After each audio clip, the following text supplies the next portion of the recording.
always live as well on the free Odyssey app. We're streaming live on YouTube as well at the Team 980, where if you missed the show yesterday, you might not know, and now you're playing a game of where in the world is Hoffman. Today, we're in Ashburn. This, Anthony Haney, as Anthony's back in our DC studio, is the glorious set in Ashburn of B. Mitch and Finley. I think I'm on. Actually, I don't know whose headset I'm on. I think this is JP's headset, but it might be Brian's. Are you on the right side or the left side? Also, did you have to adjust the headset? Because that also might be a teller. That's a good point. I think both of them have larger heads than me. JP You're right. has famously large ears, but B. Mitch does have a large head. So, yeah. I did not have. When you put these headsets on, you just kind of magically collapse down. It's just kind of how it works. But yeah, I'm where Brian and JP do their show when they're out here in Ashburn, because I was out here in Ashburn today for mandatory minicamp. Terry McLaurin was not, and that is probably going to be a large part of our show today. Is the fact that Terry is holding out. For the second time in his career. Of course, the first time they did get a deal done. And we'll take your calls on it in Vibe Check Tuesday coming up in a little bit at 301-230-0980. Start, though, with other it's funny because I actually, forgot about that for, an hour today. That's the beauty of being out here in practice is, while the whole world's talking about this, who's not here, your focus is on who is here. And so taking in practice – watching Lattimore, watching Tunsil, and I didn't know that Lattimore was going to be here. I guess I should have guessed, but no one saw him at the media day stuff yesterday, and they didn't put out any material with him, so maybe they had what they needed from him already. I'm guessing that they would have wanted more stuff with him in the New Jersey, but for whatever reason, Lattimore, footage was something we didn't get until today. But he was there wearing number 2. That's the New Jersey for him, and he was working in some with the first team, and then he's on the side doing his extra work and doing a lot of watching today as he's learning how they practice. Or I guess he was here last year for that, but some of the drills they're going through now. Plus, he hasn't been here, so that limits the number of reps. Tunsil, same thing. He did not participate in any of the teamwork today. He very well could tomorrow. We'll have to see then. But he also was watching some of the individual drills and okay, how do you guys do this? And so he took a couple of simple drills. He did some reps in, that are more, I would say. I guess there was one more work together teamwork combo block drill where you had 3 guys doing something. But he did a lot of watching today, and a lot of conversation. He and Bobby Johnson, the O-line coach, I saw walking off the field together late. So he's engaged, as is Lattimore certainly, but they just didn't participate in a whole lot of the team stuff today. As for the guys that did participate in the team stuff today that stood out, I think the big plays of the day, Anthony. If I ask you as someone who consumed this through social media, what happened today at practice? Were you on Twitter and on the places? Do you feel like you know what happened in practice today? I do not. I saw Laramie Tunsil. I saw him on most of my feed. I know Linnell was talking about him a lot. Nikki had a couple of videos of Laramie. So I think, for me anyway, what I consumed is everyone's excited for Laramie Tunsil to be there. He looks like he's in shape. He looks fit. That dude is super fit. Yeah. It's stupid. To be a dude who's 330, if I showed you a picture of Larry, this is weird, but whatever. This is what sometimes happens in athletics. If I showed you a picture of Laramie Tunsil from the knee down, his calves and his ankles, you'd be like, that dude's an NBA player. That's actually funny. As opposed to Javon Kinlaw, if I showed you a picture of him from the knee down, you'd be like, that is a small tree. Yeah. So it's different strokes for different folks, but they're both highly effective. As for Tunsil, yeah, watching him move and stuff in drills is pretty special. You're like, oh, that's different. That looks very different. Just the fluidity, how the basketball feet, the basketball balance, if you will, is definitely there. But I think there's a couple big plays offensively, 3 main ones that people were kind of talking about, and I can talk through those real quick. First, there was a big long run from Ja'Cory Krosky-Merritt, the 7th-round pick. Some people forgot to include that there was a hold on the play at the point of attack, so what are you going to do? But here's the thing about minicamp, right, is in the game, that play gets pulled off. We don't talk about it a whole lot. It's frustrating. All you talk about is the penalty. In minicamp, I can still tell you that burst from Krosky-Merritt, whoa. Like the lateral quickness to bounce that run to the outside, even if he only got truly all the way to the outside because of a hold, like the ability to bounce that and get outside. And then the thing that I think is more impressive and the thing that I'm like, there's big play potential there, is once you get outside, then you hit the gas. And how quickly do you get from I am moving laterally to I am moving vertically?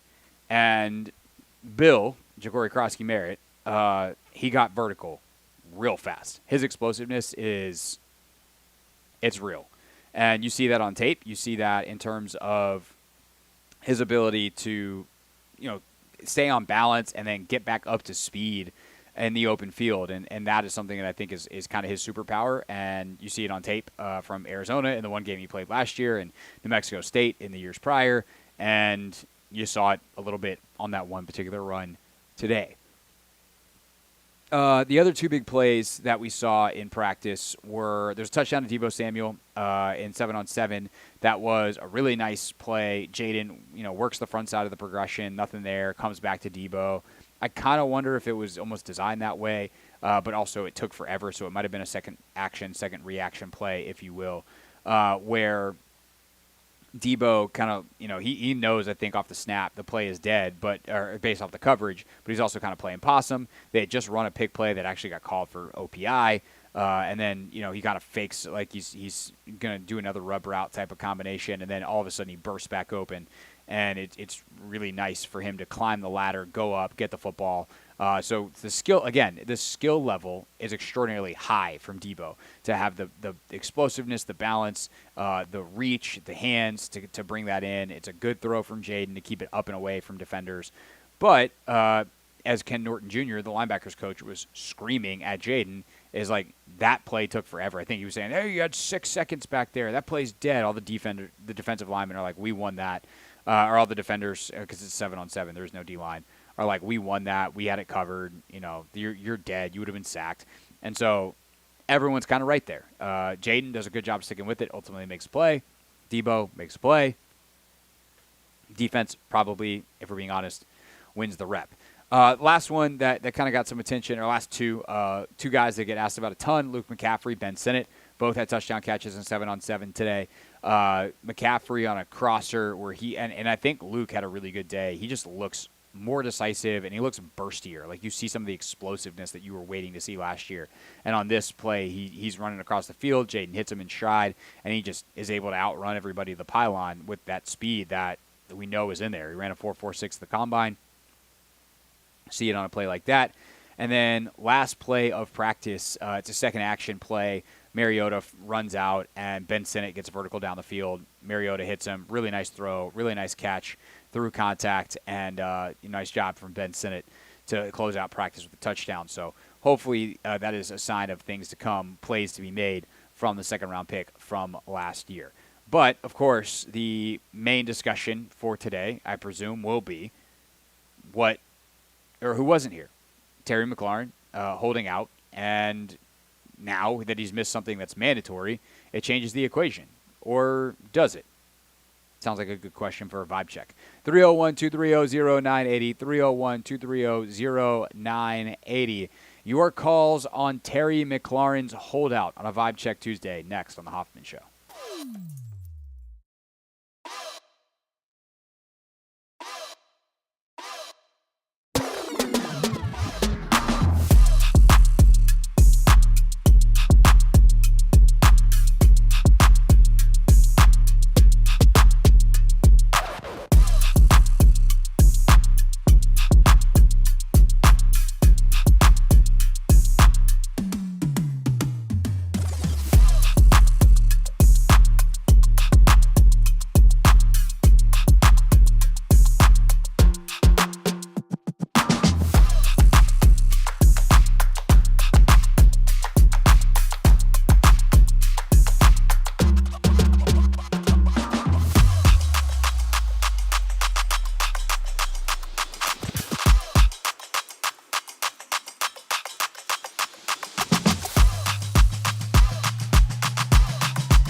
It's the Hoffman Show. We're on the Team 980, always live as well on the free Odyssey app, streaming live on YouTube too at the Team 980. You know, eventually, Anthony, I need to pop my head back out and see who's here as I'm live in Ashburn at the Commander's facility where I was taking in mandatory minicamp earlier today, because I feel like I'm talking in like a muted voice. Like I'm not just letting it rip in the same way I would in the studio or my own house.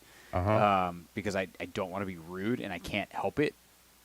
But if no one else is here, then I should just be as loud as I want. You got all free reign to do what you want.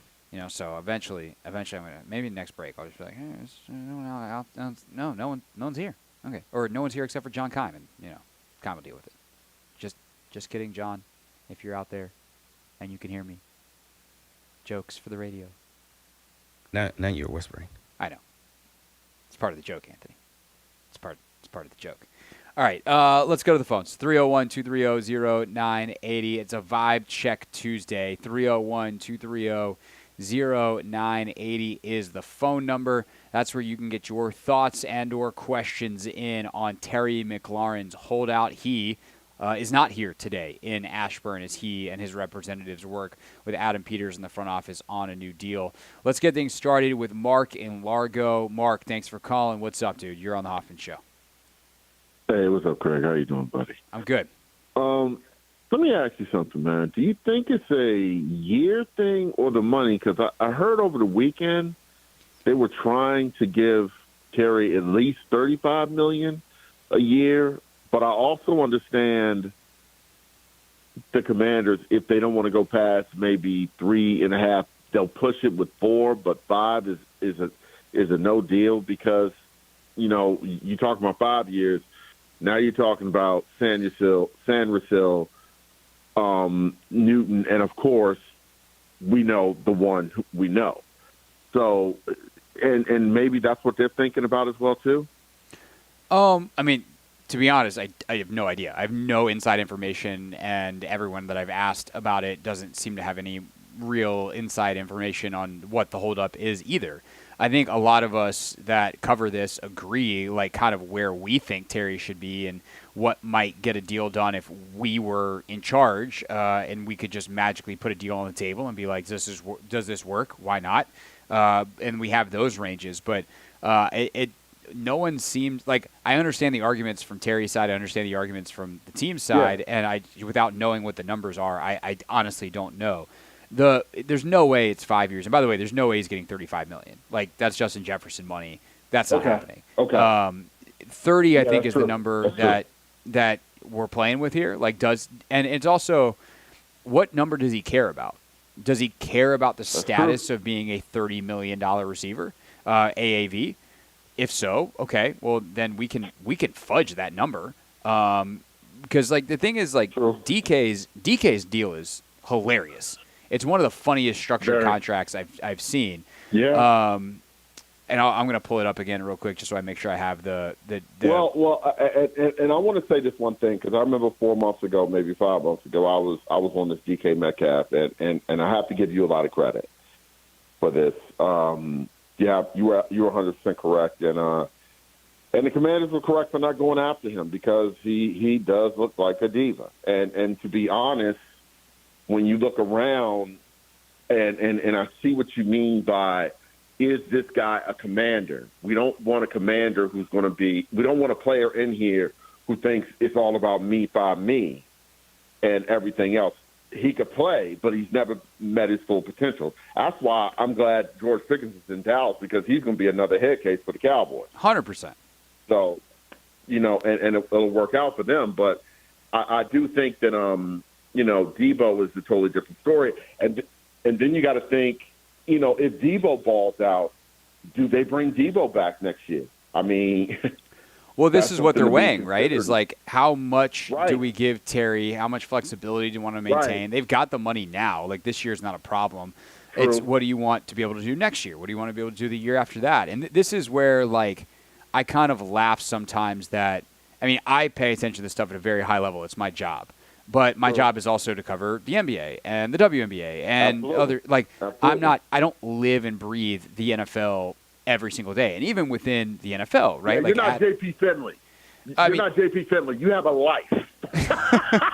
My ears are also regular size, but there's a lot of differences between me and JP Finley. But like even within and Mark, I appreciate the call. Thanks as always for chiming in. No problem, buddy. But I think this is like an actually really important point, right? Is I have a pretty like my view on this is, I would say, more advanced than I hope most of you listening, because for the sake of your livelihoods, I hope that you're paying attention to your jobs at a high enough level that you don't have a ton of time to dig into NFL salary cap contracts all the time like I do. But at the same token, like, I do not have the time nor the resources to look into the depth of the markets in the way that Adam Peters does. And I'm sure there are even people on Adam's staff who are not quite at, general manager. It means general for a reason. Adam's got a lot of different stuff on his plate. There's probably someone on his staff who is very much looking at the market for the future. They have an understanding right now what the free agent class is like in not only 2026, but 2027.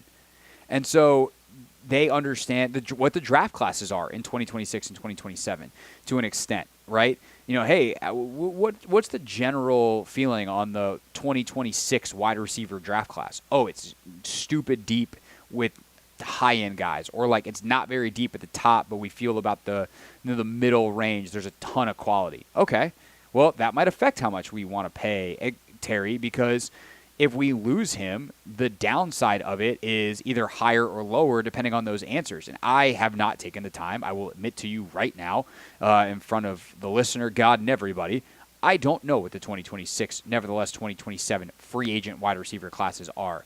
Now, those things can change. Those things can obviously blend or mix once you get. It could look deep now, and then you get a couple of guys that sign extensions, or the cap jumps extra, and all of a sudden, for instance, this year a good left tackle free agency class, the rare left tackle free agency class, goes completely barren because Alaric Jackson and Ronnie Stanley re-sign in Baltimore and LA, and nobody's hitting the free agent market. And so the Commanders are like, crap, we need a left tackle. We thought this was going to be our chance in free agency. Let's go trade for Laramie Tunsil. And so for Terry, like, all of these factors go into it on some level. But I do think that when you look at, like, the DK Metcalf contract, that's a hard one, because if I'm Terry's agent, I'm looking like, my dude's better than DK Metcalf, so we better get more. And if I'm the team, I'm like, yeah, but I would have never given DK Metcalf that contract. That contract's stupid. DK, by the way, this year, age 28 season, has a base salary of $5 million. His prorated signing bonus number is 6, and so he will have an $11 million cap hit in year 1. Year 2, his base jumps to 25, so his cap hit will be $31 million next year, and then he has no guaranteed money. He's got base of 20, 23, and 30 in the final 3 years of the deal. He's got a $6 million roster bonus on all of those, plus the prorated $6 million signing bonus. And so he has cap hits of 32, 34, and 41 in those final 3 years. But, like, at the age of 30, he's probably getting cut, or they're restructuring the deal because they can save $14.5 million by cutting him in 2027. After just 2 years of a 5-year deal, they save $22 million with only $12 million of dead cap money in year 4. So, like, that is, while it's, 5 years, $150 million, or 5 years, $130 million, and a $33 million APY, like, those are fake numbers. He's got, 100, or not 100. He's got like $60 million guaranteed. $30 million in guaranteed salary the next 2 years plus the signing bonus. That's it. And so if I'm Terry, I'm probably looking at that contract, and maybe that's a similar structure where it's like, look, we know we're never getting to those final years, but it allows us to jack up the APY, the agent's happy. And if I'm Adam, I'm probably like, we're not doing that. We're not playing with fake numbers at the end of a contract. But it's much more along the lines of, like, can we do 3 for 90, get you flat at $30 million a year with $61, $62 million guaranteed? That gets you above DK. And that's that.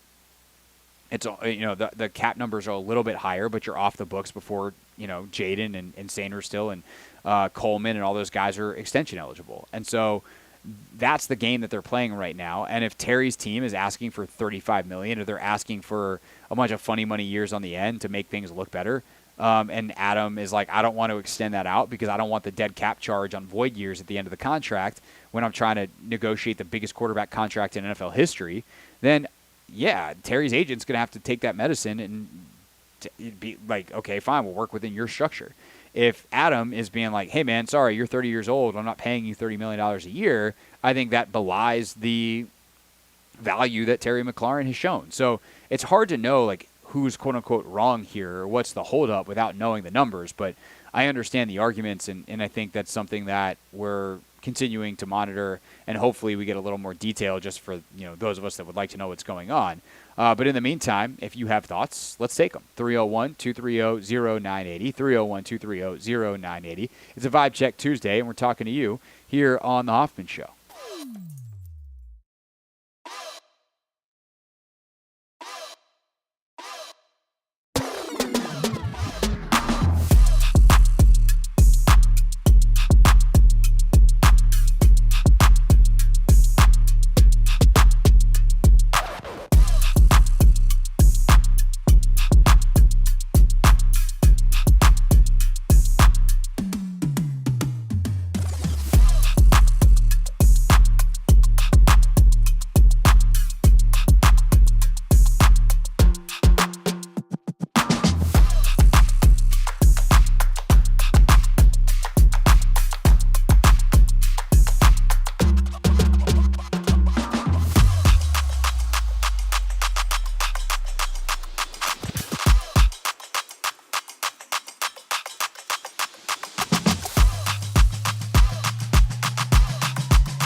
It's the Hoffman Show. We're on the Team 980. We're always live as well on the free Odyssey app. We're streaming live on YouTube, too, at the Team 980. Taking your calls, 301-230-0980 is the phone number. Ben Standig's going to join us at 5 o'clock. Also tomorrow, quick programming note, we'll have more from the Commanders.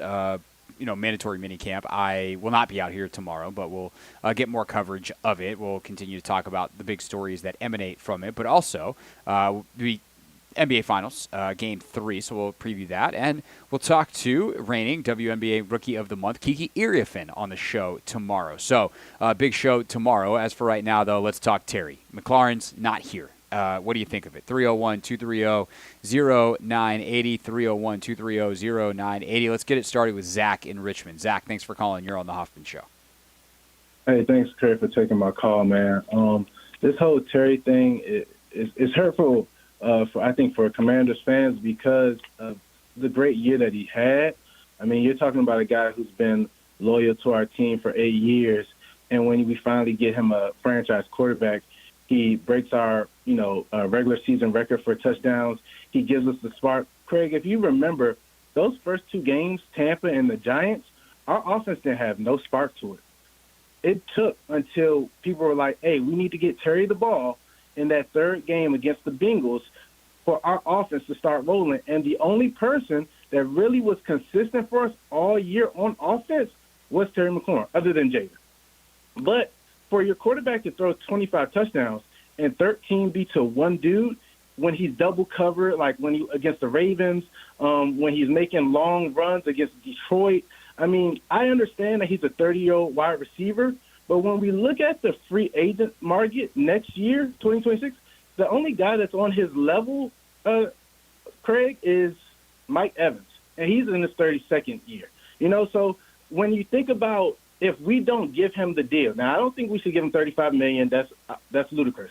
But I do think Terry McLaurin deserves 30 only because if you do not give Terry McLaurin that money, it's not like we're going to have a top 10 draft pick next year. Hopefully. I mean, thinking about our expectations for this year. Right. We don't have, too many draft picks next year anyway because of the Tunsil trade.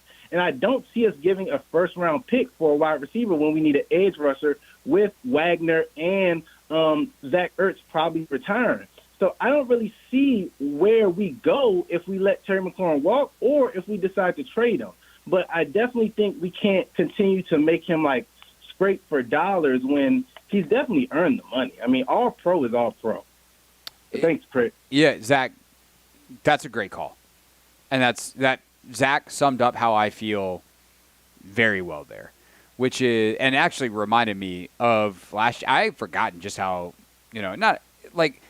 I've kind of forgotten that I had done a segment that I had done a million times, seemingly in the previous bunch of years, which was like, hey, when are we going to get Terry the football?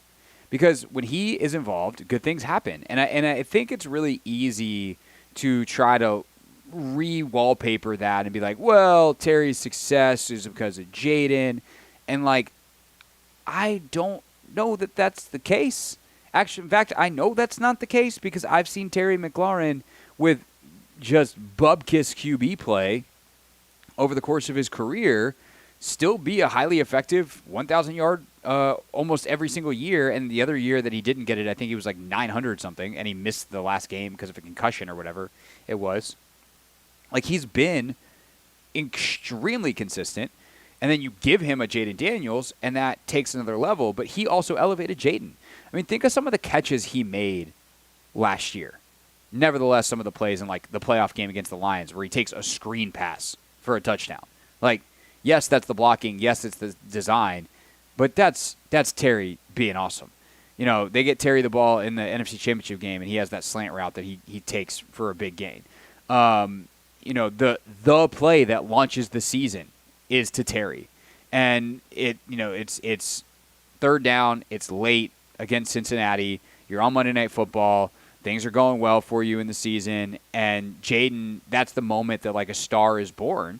And we all knew it in the moment, which was pretty cool. But what you learn after on that play is Terry went to Cliff and was basically give me the ball, bro. And Cliff was to his credit, was where do you want it? Terry's line me up on the right. I'm going to hit a go ball. If we get the coverage we think we are, Jaden, throw it. And sure enough, they got the coverage. They got the look. Jaden takes a blitzer to the face and delivers an absolute strike. But that's a tough catch. That is through contact to get the feet down, everything. And that's who Terry McLaurin is. he elevates your offense. And so, I just have a really hard time understanding, outside of his birth certificate, why this is even taking so long. They have the cap space. They're not concerned about the cap moving forward in any major way like other teams that are strapped are. It's not like the Bengals trying to figure out Hendrickson, and the Bengals are bad at this.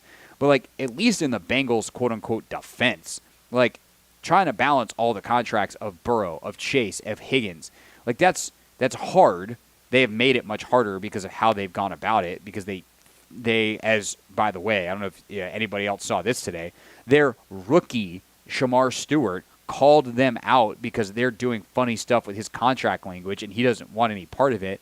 And he's like, man, they always try to win arguments as opposed to winning games. Heck of a start for a rookie. And you realize how right a rookie has to be for everyone around the NFL to be like, yeah, the rookie's actually right. Which, by the way, is why ownership matters. And that's the thing, is ultimately Terry's so good and so meaningful and has been so productive and has done things the right way, unless his side is being ridiculous, which is a possibility, I'm really struggling to see how this isn't done yet. 301-230-0980. Let's go to T in Landover. T, thanks for calling. You're on the Hoffman Show. Of course. I'm side-eyeing the Commanders on this one. Terry hasn't shown no signs of slowing down. He's actually getting better. Now you're getting weapons around him. Pay him, get him out the way, and then worry about the next thing. What's the holdup? Even if he wanted to be the highest paid wide receiver, I'm on board with that. I'm on board with him being the highest paid wide receiver. That can't happen. That's $10 million over the market. Jamar Chase just signed for $40 million. Terry McLaurin doesn't deserve. All due respect, I love Terry. I have loved Terry since the opening training camp when I was there in Richmond and went, this 17 kid is ridiculous. He's not Jamar Chase. $40 million a year is too much. Is Jamar Chase available? No, but that's not how that works. It sort of is how it works, though. When you look at quarterbacks, the market is set based on the wide receivers, and so if you don't pay him more, you gotta be up there. You can't tell him how much you love him and then not pay him. Sure you can, because it's ultimately a negotiation. Here's the other part. If I'm going to now play the devil's advocate, right? If I'm going to just take the other side for the intellectual exercise, okay, you want $40 million? Cool. Where are you going to get it? Because you're not a free agent. You're under contract, bro. See you in camp. And if you don't show up, I'm going to start fining you. Okay. Respectful. And then after the year, he goes somewhere else. Okay, but he's not going to get $40 million on the open market. Especially at 31 years old. I know the Patriots were desperate for a wide receiver, but and they probably have a ton of space next year as well, but they're not paying him $40 million. There's maybe 2 or 3 dudes who could get that. And Justin Jefferson signed for 35 2 years ago. So the market has taken a massive jump for Jamar Chase to get to 40. And there's just no way. But to me, he should get 30, and that's a number that's worth arguing over. But I think he firmly belongs in the $30 million a year receiver club. I think the silliest part about this is that number is a fake number.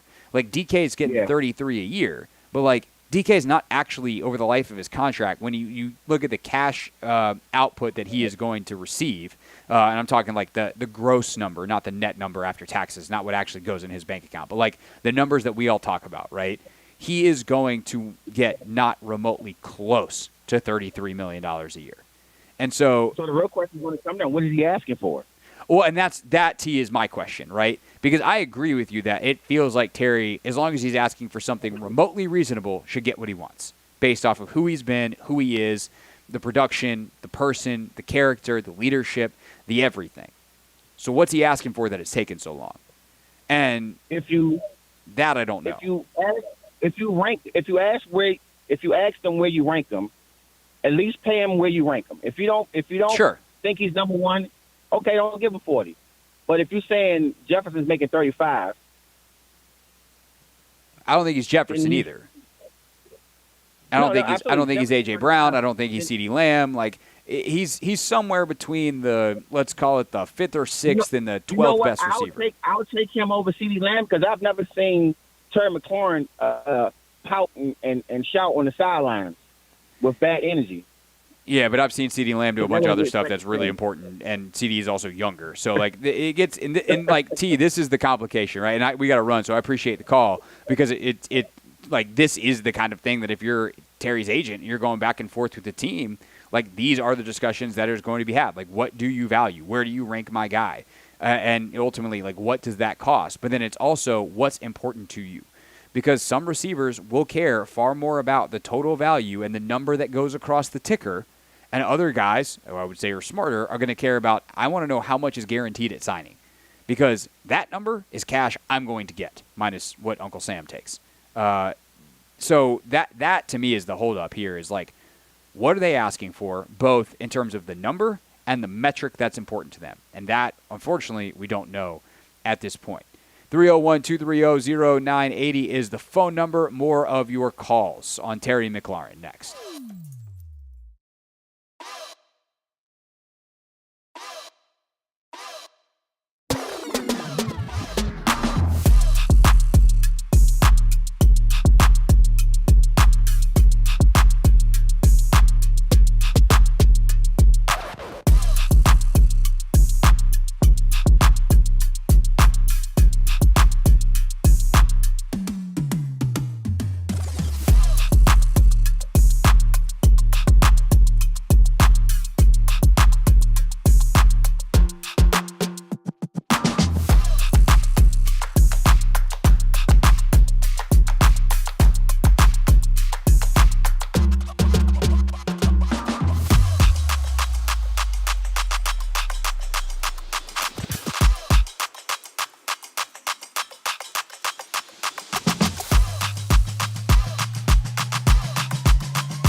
Ben Standig coming up at 5 o'clock. It's the Hoffman Show here on the Team 980. Always live as well on the free Odyssey app. Streaming live on YouTube, too, at the Team 980. Taking your calls on Terry McLaurin's Holdout at 301-230-0980.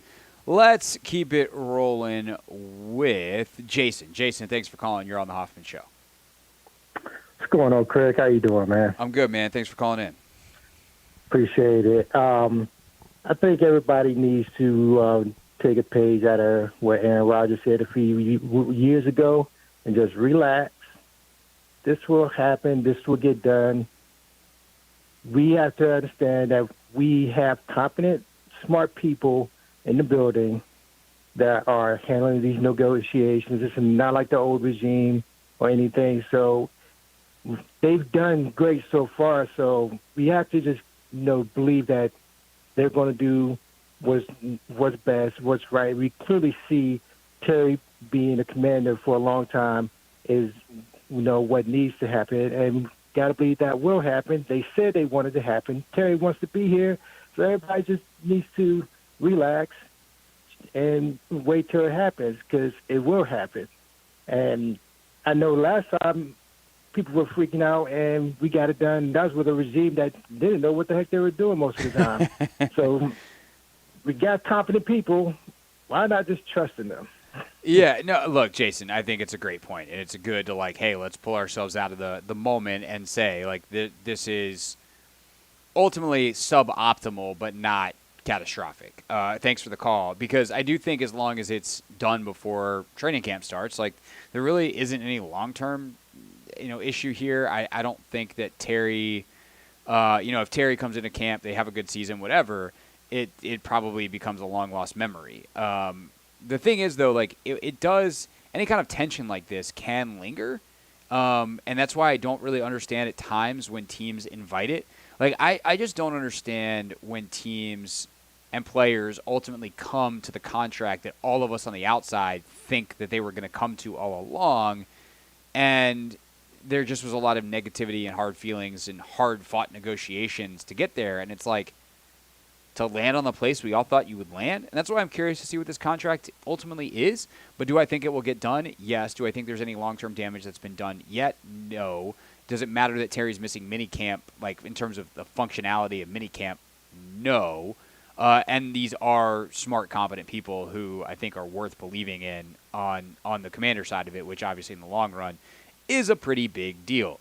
Let's go to Kurt the Sigma. Kurt, thanks for calling. You're on the Hoffman Show. Hey, how you doing, Craig? I'm good, bro. The last caller was pretty much on point, and you've been pretty much on point the whole time. And I think that, you bring up the fact that we're trying to figure out why this isn't getting done. And I think if it was any other player on the team, I could understand it. But with Terry, I don't understand it, because prior to JD5, Terry is the face of the franchise, and what he means to the team, what he means to the city. I think that it's one of those things that, AP is saying. He said it early, all the way back in January, they wanted him, and they want to get it done. And Terry wants to be here, obviously. His MO was to get it done later on in the summer. And with most guys, that could be it. But with Terry, it needs to get done now, because I'm not sure what Terry really wants, but if he really is astute as we think he is, he's going to want what he knows he can get, okay, in terms of, $30 million. What is he going to actually see before the uncle with the top hat takes the money? And not all those fake numbers, you know what I mean? The real numbers, the crux of what it is, I think they're pretty close to what it is. I don't know what the discrepancy could be, whether it's the numbers, the years, or whatever, but it has to be pretty close. Terry has to pretty much know his situation, and AP situation, they both know the team situation. So they need to get it done, because with it not getting done, it brings up a lot of questions, and those questions turn into distractions. And they really don't need that right now, even though it's only mini camp, it's not training camp. Just get it done and get it over with, okay? Because, they have to be in the same ballpark. So just work it out. Take the time Kurt, to work it out. that's my question, right? Is like this seems so obvious. So why isn't it? And like we're not entitled, unfortunately, to that information, right? These are ultimately private contract negotiations. Like the way sports are, like we know what everyone makes on the player's side because that's part of following the sport and like, understanding the salary cap and, all those kinds of things become public. But like this is Terry McLaurin's money. Like I don't come into work every day and be like, hey, here's what I'm making. And I don't ask you guys when you call in, like, hey, before you call in, what's your salary? What's your hourly rate? What's this? What's that? Like it is ultimately his compensation. And we care about it. Let me ask you a question. Yeah. Let me ask you a question. Knowing Terry McLaurin like you do, okay, what do you think he actually wants? Okay, do you think he's asking for something outrageous? No. Like, do you think he's asking for Justin Jefferson or Jamar Chase type money? I don't think so. I just want to know what you think. I could see it going like Terry being quote unquote difficult in a different way, which is I could see Terry being like, I hired my agent to do his job and I'm going to let my agent do his job. And so Terry might not be super involved here to the point where like, is his agent the one driving the bus and his agent is finagling this or that and, telling Terry whatever he's telling him along the way. And if Terry's only getting the information from his agent and it's like, well, they're not giving us what we want on this front. And Terry, is, being told by his agent that thing is important. Like I could see that happening, but like, do I think Terry walked in with a spreadsheet of like, Terry's very smart. Terry could do all this stuff. Terry very much pays attention.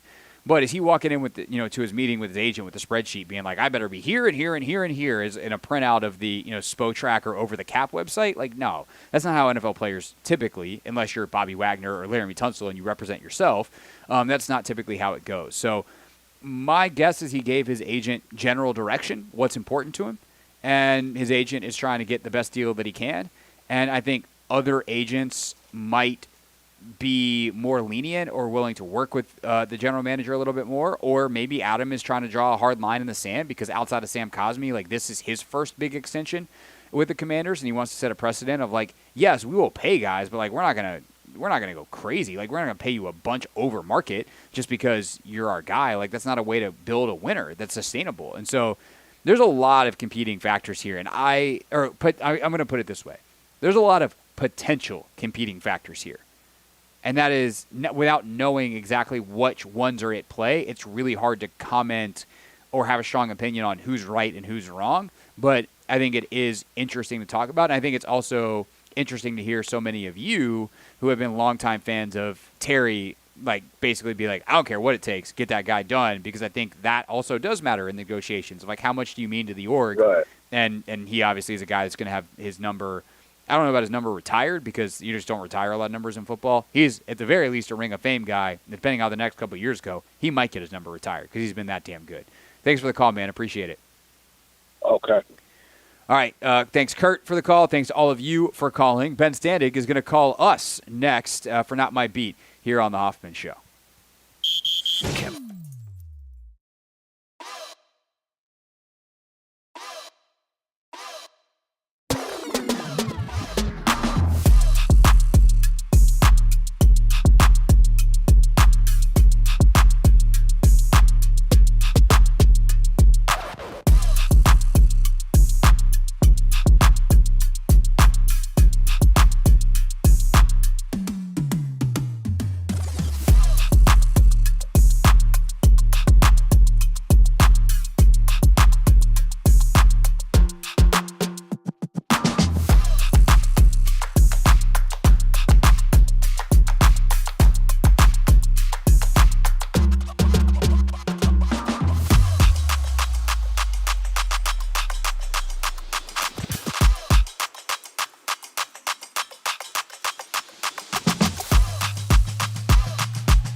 Hoffman Show. We're on the Team 980. We're always live as well on the free Odyssey app, streaming live on YouTube too at the Team 980. A little bit later on in the show, I got the chance to talk to Dietrich Wise today, the Commanders' defensive lineman, new signee for New England. We'll get to that a little bit later, 6:30. Also, there was a big story in the Baltimore Sun yesterday about some deep dive reporting into the exit for Kevin Willard at Maryland, and Damon Evans, the athletic director, will talk to one of the writers who investigated and wrote that piece coming up at 5:30. Right now, though, it's time for Not My Beat. Today's top story from the perspective of someone who's there. You are looking live. This just in. Not My Beat. Ben Standig, Commanders beat reporter for The Athletic, joins us. Ben, good to see you today, my friend. Appreciate your time here on the radio this afternoon. How you doing? Well, Craig, you texted me about an hour ago, and I was already 30 minutes in my drive home. Mm-hmm. I'm still not home. Traffic was horrendous by the American Legion Bridge. So, yeah, so I'm fine, but, traffic today was an abomination. Well, you should have just stayed and done this in person, hung out with me, Ben, and then you would have been fine. You could have just co-hosted the whole show, and then you probably might have gotten home at the exact same time. If I had known, that would have been a much better deal. Yeah. Fortunately, I'd already made a pit stop at Chick-fil-A on the way home, so at least I was not starving and stuck in traffic. That is good. Hangry and in traffic is about my nightmare combination. I just don't know how that gets worse without something truly heinous happening, so I'm happy you were at least fed with some quality chicken. All right, it's a game. You ready for this, Ben? It's a game of chicken between the Commanders and Terry McLaurin. Yeah, that's professional segue there. That's why you're a professional. Yeah. What have you been able to glean from both sides here on – because that is kind of where I'm at is like, what's the disagreement? I mean, we just don't really seem to know at this point. Have you been able to glean any information on where the separation is and why this has stretched into mandatory minicamp where McLaurin was not here in Ashburn today?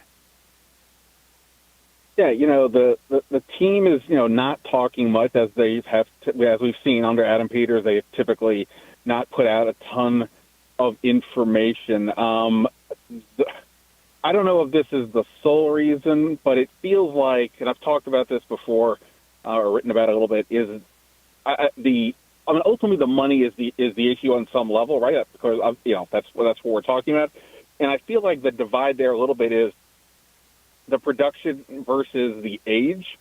If you look at the top 16 receivers right now, Terry McLaurin is 16th in terms of annual average value. He's like $23.2 million. This is for the last 3-year deal that he had signed back in 2022, and obviously he's been passed by a lot of other receivers since. And then if you look at the names above him, of those 15 names, only Tyreek Hill is currently older than Terry McLaurin, who turns 30 in September. Now he's hardly old, right? He's been durable. He doesn't even have that much wear and tear on him relative to the age because he didn't play a ton at Ohio State on offense. He kind of had to wait his turn a little bit. But I feel like that may be the difference maker because when you look at some of the names, like where he should be getting paid, like this offseason, DK Metcalf got, high $32 million. T. Higgins signed with the Bengals. He's around like high $28 million. Right? Okay, so somewhere like in between those two guys feels like a reasonable spot based on what McLaurin has produced, his impact on this team, the locker room, all those things. And also, if $30 million is right where Brandon Ayuk is, you can make an argument that McLaurin's up better. Tyreek Hill's at $30 million. Amon-Ra St. Brown's at $30 million. They're all very good, but is McLaurin right there with them? I mean, you can make the case after the year he just had, or at least squint hard enough to get you there. But I wonder if that may be as much of the divide as anything. That it may be an arbitrary number. When you get on the other side of 30 at certain positions, production starts to drop, and wide receiver, can be one of those spots. You start to lose a little bit of speed. As good as Terry is, he's never been like the great separator. Why he's always getting all these contested catches because he's not necessarily, running past people. So that to me feels like perhaps a sticking point. Again, I don't know for sure that it's the sticking point, but in terms of the money, it seems to me it shouldn't be that complicated to slot him somewhere in that $30 million range, unless you're saying, well, the other guys who are in that range are all typically 2 to 3 years younger than you, again, other than Tyreek Hill, and that has to be factored in from the team's perspective, and maybe it isn't from McLaurin's angle. That certainly feels like it would be something to quibble over. Do you have strong feelings, and are you comfortable giving them of which side of that argument you think is more valid? I mean, I guess I can kind of see it from both sides. You know, it's funny, when McLaurin signed his extension back in 2022, and, you know, same deal. He skipped some OTA, he skipped the mandatory minicamp, and then eventually, you know, during the summer, before training camp, he signed the 3-year deal, like $71 million roughly. The player at that point had the leverage over the team, because the Commanders, you know, as you may recall, Craig, had nothing but negative press at that point, right? Yeah. So the idea of, you know, messing around with Terry McLaurin was, you know, not an option from a fan perspective, and so they got the deal done. I'm not saying it was, you know, he got overpaid. I'm just saying they got the deal done. Here, I mean, look, if the team wants, as much as they've talked about, you know, the culture and all these types of things, it is still a business. Dan Quinn, you know, referenced that today. Sometimes football and business, you know, collide. And, you know, I can see if the team is saying, hey, look, we love Terry McLaurin, but we got Jaden Daniels here. Like, we'll get receivers. Like, we're not worried about guys being able to for him to throw to and get guys open. That's when you have a great quarterback. You don't necessarily have to have the higher-end guys. And, again, as good as McLaurin is, I mentioned the age, he's not the fastest guy. He's fast for humans, but he's not relatively fast to, like, the guys who are at the top of, you know, who are the fastest guys in the league. He's definitely not the biggest guy, either in size or bulk. He's a really good route runner. I don't think he's Puka Nacua type guy. So it's like, again, this is if I'm nitpicking it from the team perspective. I can understand that. I guess for me, I just sort of was buying that there would be at least he's the first guy. Like, they re-signed Sam Cosmi last year, which is fine. But, like, Terry's like the first, like, okay, he's on the poster for this team. Here's our guy. We got to figure this out. And if they don't just, you know, I don't want to say hand him the money, but if they don't, you know, if they quibble this thing out and they really kind of drag it out, I guess it would be a little surprising based on where I thought things were. But again, if that may just be, hey, the kumbaya part of this is over, and now we have to make business decisions, and that's where we're at. So I guess I can see it both ways, not to play the middle. I definitely get where Terry would be coming from, but, you know, age is, you know, father time doesn't lose. So if they think that in, you know, 2 years, this, you know, paying him an average of, you know, $30 million a year doesn't make sense for them, well, that's potentially a viable option. I just, you know, it's hard to say, looking at what Terry has done, that there's a drop-off coming. But how often do you see drop-offs come? Right. Ben Standig's with us here on the Hoffman Show. Last thing on Terry, then we can get to everyone else. Because I think what you just laid out is the conundrum, and it's why this is so complicated, because it's very easy to point out all of the quote-unquote flaws in Terry's game of not the biggest, not like his speed is probably the most elite trait, but he's 4.3, you know, high 4.3s, not low 4.3s, right? He's not, you know, he's not the same explosive athlete as Jamar Chase is, making $40 million a year and winning the Triple Crown. He's not the greatest separator. He's an awkward catcher of the football. But at some point, you also look at the 7 years of production and just go, yeah, and that's mattered exactly when? And, like, in some ways, Ben, I know you'll appreciate this as a basketball guy, too. It's like, it's kind of the Knicks Thibodeau thing. And even though I agree more with the Knicks firing Thibodeau than I do with the Commanders making some of these arguments about Terry McLaurin, it's like, oh, Tibbs doesn't play he plays his starters too much, or he does this, or he's not flexible enough here. And it's like, okay, so does he not make the playoffs or lose in the first round every year? Oh, no, he just took us to the Eastern Conference Finals. And it's like, okay, well, then eventually we're missing something in the equation here, because that's pretty damn good. And that's kind of how I feel about Terry is you can try to detail this up to the cows come home, but eventually you're so far into the forest or so far into the trees that you're missing the forest here. And that's kind of what I feel like is happening right now with Terry. Yeah, and I'll just add on, like, if the age thing is a main part of the issue, you know, to benefit Terry here, like, okay, sure, he's turning 30, but he doesn't have the wear and tear of a 30-year-old, largely, again, because at Ohio State he didn't play. Right. He wasn't like a 3-year starter or something because, they had so many guys. He was, playing special teams and all that. So he doesn't have that type of issues. So, he's arguably younger if we're talking mileage, but obviously, again, how do you judge that for sure? It's hard to say. It is. Ben Standig's with us, Hoffman Show here on the Team 980. Of course, Commanders beat reporter for The Athletic, the Last Man Standing podcast as well. You can check out wherever you get your pods. I believe he did a walk-in talk with Nikki Javala today that did get crashed by Sam Fortier. Is that what I saw happening? Yeah, she and I were trying to connect to do my podcast 4 different times over the last 36 hours, and things kept coming up. So we were just standing there, BSing, watching practice. I'm like, hey, why don't you do this now? So we started to do it, and then like 6 minutes in, they canceled practice, and we had to go to work. So, but yes, Sam Fortier took video, I believe, of that. I'm sure it'll win an Academy Award or something. Yes, obviously, Academy Award, potentially also a Golden Globe, TBD on just how many awards that'll win from the cinematography of Sam Fortier. All right, so when you look at the rest of what you've seen over the last couple of weeks, and especially today in minicamp, these things are so hard to judge on any kind of big picture. But I kind of take a look at even the play where Debo scores the touchdown, right? It's like, that's a really nice play by Debo Samuel. I can evaluate Debo without, while also saying, I don't know how good of a play that was for the offense because it also took a bunch of times, and Ken Norton is yelling at Jaden Daniels after that, hey, man, you would have been sacked. That didn't count. So is there anybody, context notwithstanding, that has stood out to you, especially today on day one of the mandatory minicamp, that you're like, I'm really excited to watch that guy again tomorrow and then when we get back out here in late July, early August? Well, I will just say, to that point, if it's hard to figure out, for certain positions, particularly on the line and the run game, it's borderline not even a discussion point because there's no pads, no tackling. And the fact that Dan Quinn has said that essentially multiple times, when we've asked things like, how's, the run defense looking relative to last year, or what about the offensive line? He's like, all I can look at right now is the mental part of it. Do they know the playbook?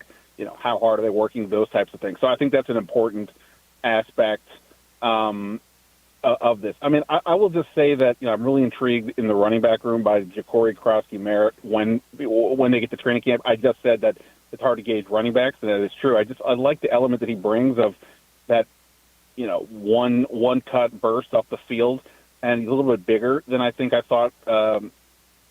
Just looking at the numbers, and I talked to Anthony Lynn the other day, the running back coach, and he kind of said the same thing.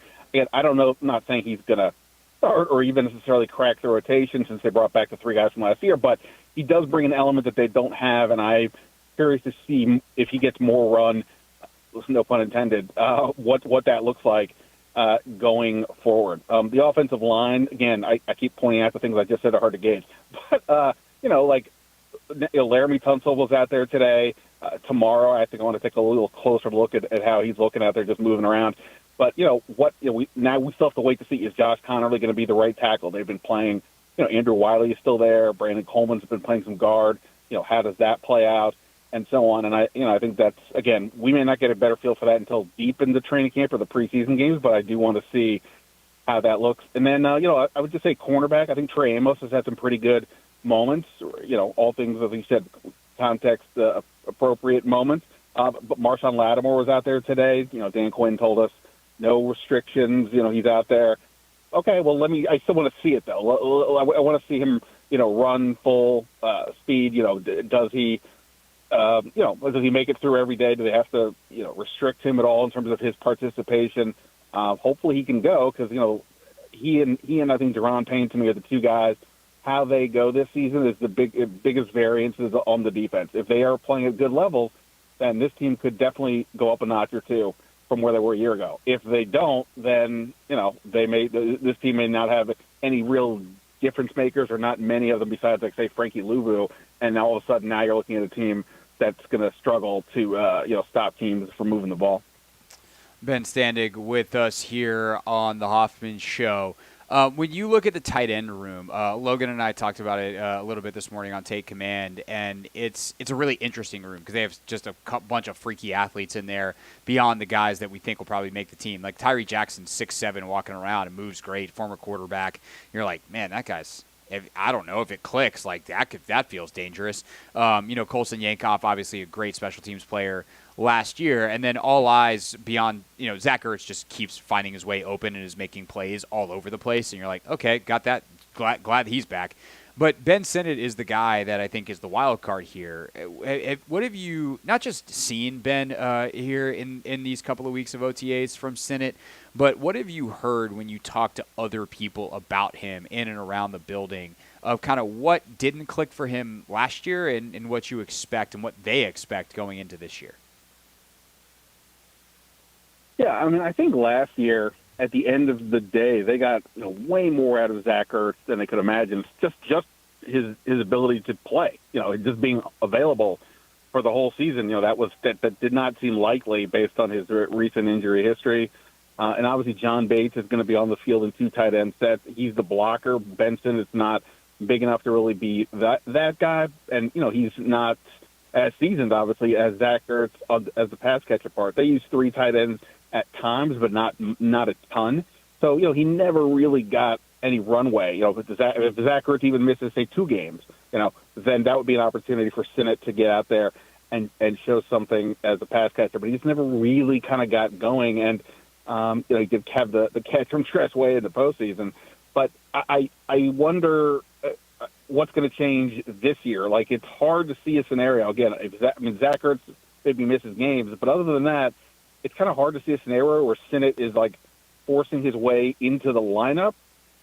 Again, unless Ertz, hits a wall and all of a sudden he's, half the guy he was a year ago, which I'm not anticipating at this point. So I think that's kind of the rub. Sometimes it's, you're just blocked by the other guys. But I think, if he can be a little better as a route runner, present himself as a viable target when he gets some open space, I think those things go a long way towards helping the cause. And look, if Zach Ertz does have a dip in play at all, Sinnott's obviously significantly younger, and they like his abilities as a pass catcher, as a guy that they can line up in a bunch of different spots, including fullback. So there's a versatility aspect to him that could be intriguing. But I just unless Zach Ertz gets hurt or misses time for whatever the reason, it's hard to just see how Sinnott's getting on the field a lot. But hopefully he's still, they like the development, so when the time comes, he's ready to go. Yeah, the way he gets on the field to me is in 2 tight end sets where they want to run the football, and then obviously he'll get opportunities in the pass game, play actioning off of that. But he needs to actually know what he's doing and do it at a high level in the run game in order to make that viable, and that is something that he struggled with at times last year. So that's a great point because it's they're not just going to take Zach Ertz off the field just to be like, hey, Sinnott, go out there and run around when Zach Ertz is as good as Zach Ertz has been. Ben Standig writing about all of this at The Athletic, the Commanders beat reporter for that fine outlet. And, of course, check out the Last Man Standing podcast as well. Ben, appreciate your time, sir. Hope the traffic has relented and you are getting closer to home, and it is much better for you to and fro tomorrow.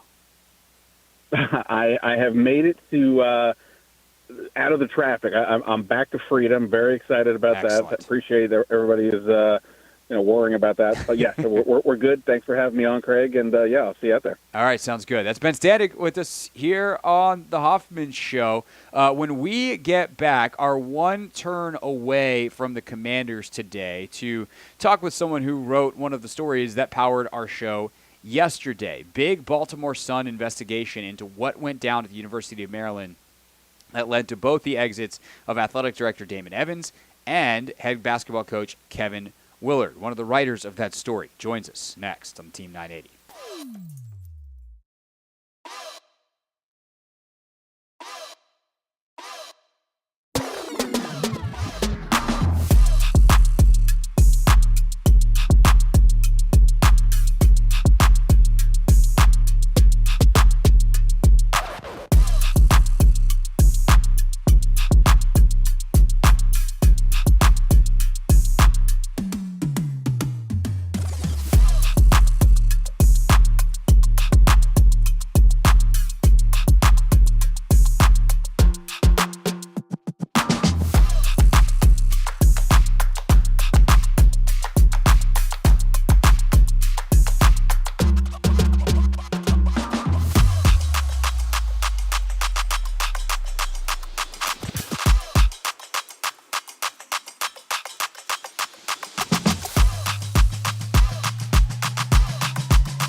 It's the Hoffman Show. We're on the Team 980. We are always live as well on the free Odyssey app, streaming live on YouTube too at the Team 980. We'll get back to the Commanders coming up at 6 o'clock. Our pick 6 at 6. We'll hear from Dan Quinn and more. Dietrich Wise, Commanders defensive lineman, at 6:30. Right now, though, our one Commanders turn away today goes to a story that we talked about yesterday. One of the writers of it, or the writer of it, joins us now. Taylor Lyons, a sports reporter for the Baltimore Sun, and he has spent the last couple of weeks and really probably last month and change diving into what the heck happened at the University of Maryland, where, of course, Kevin Willard ultimately exited as the men's basketball coach. Damon Evans also exiting as the athletic director, and found some interesting stuff. So, Taylor, appreciate your time. Great work, first of all, and thanks for joining us. Yeah, of course. What's going on? Thanks for having me on.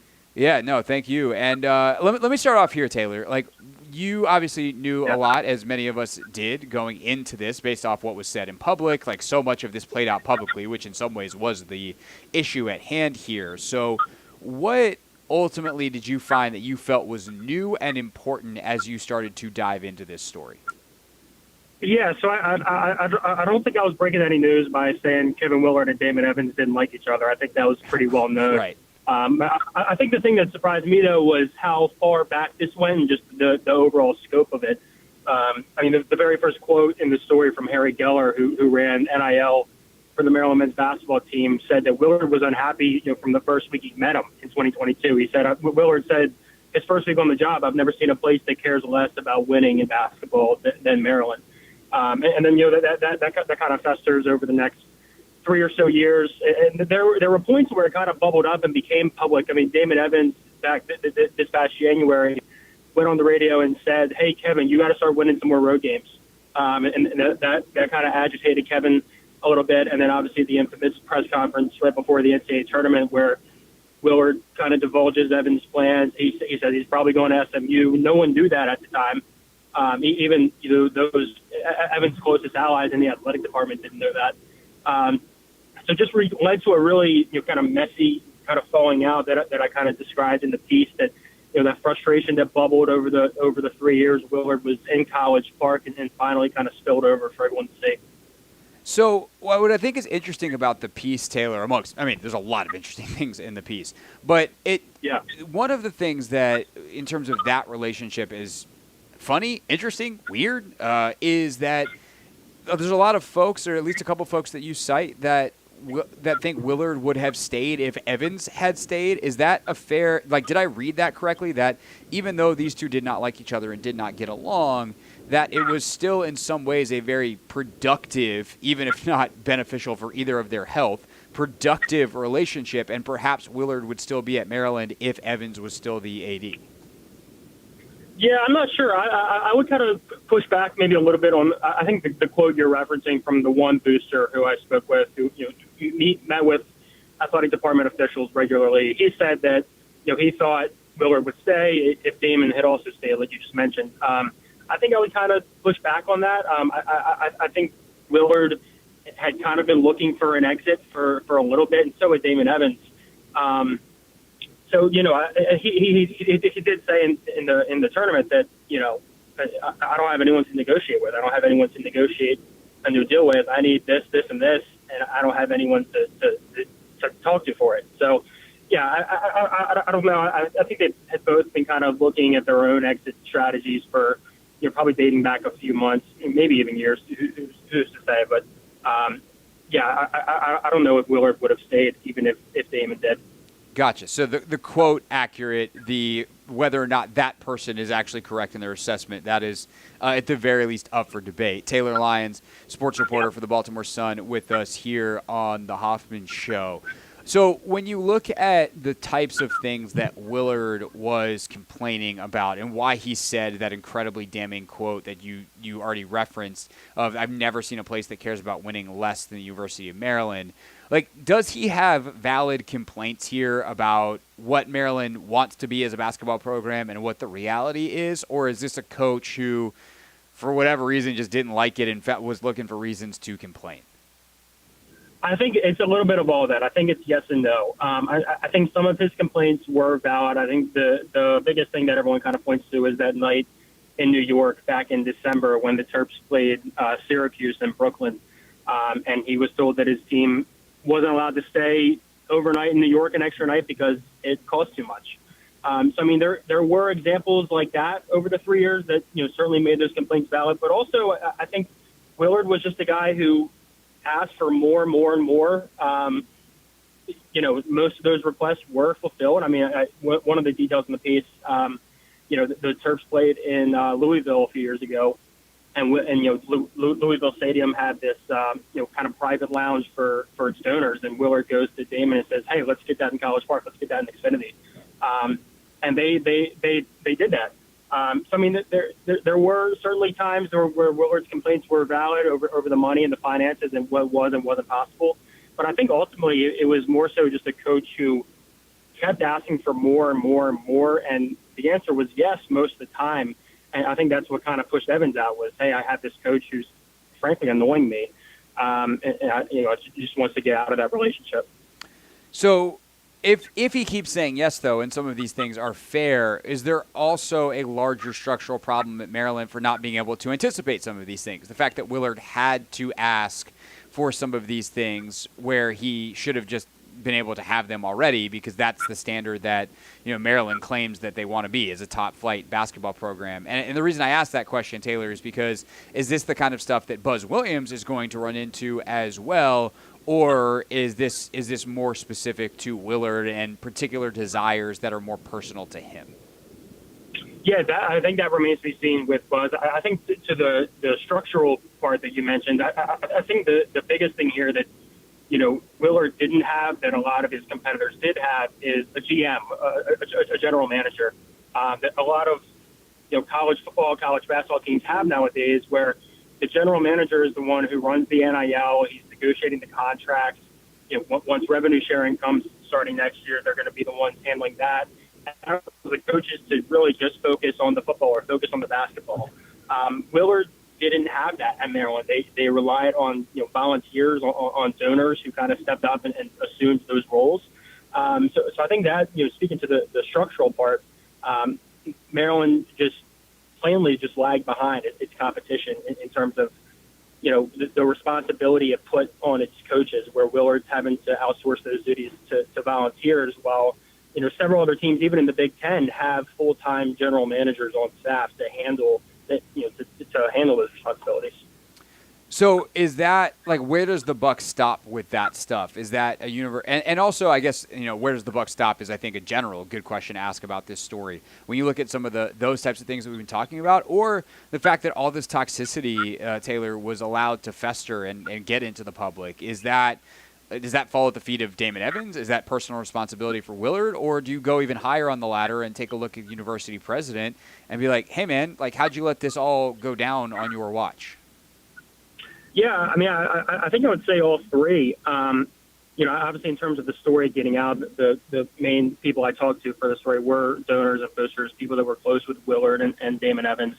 So obviously some of that onus falls on them, but also Daryl Pines. I mean, Pines is the one who ran the search that led to Buzz Williams and Jim Smith.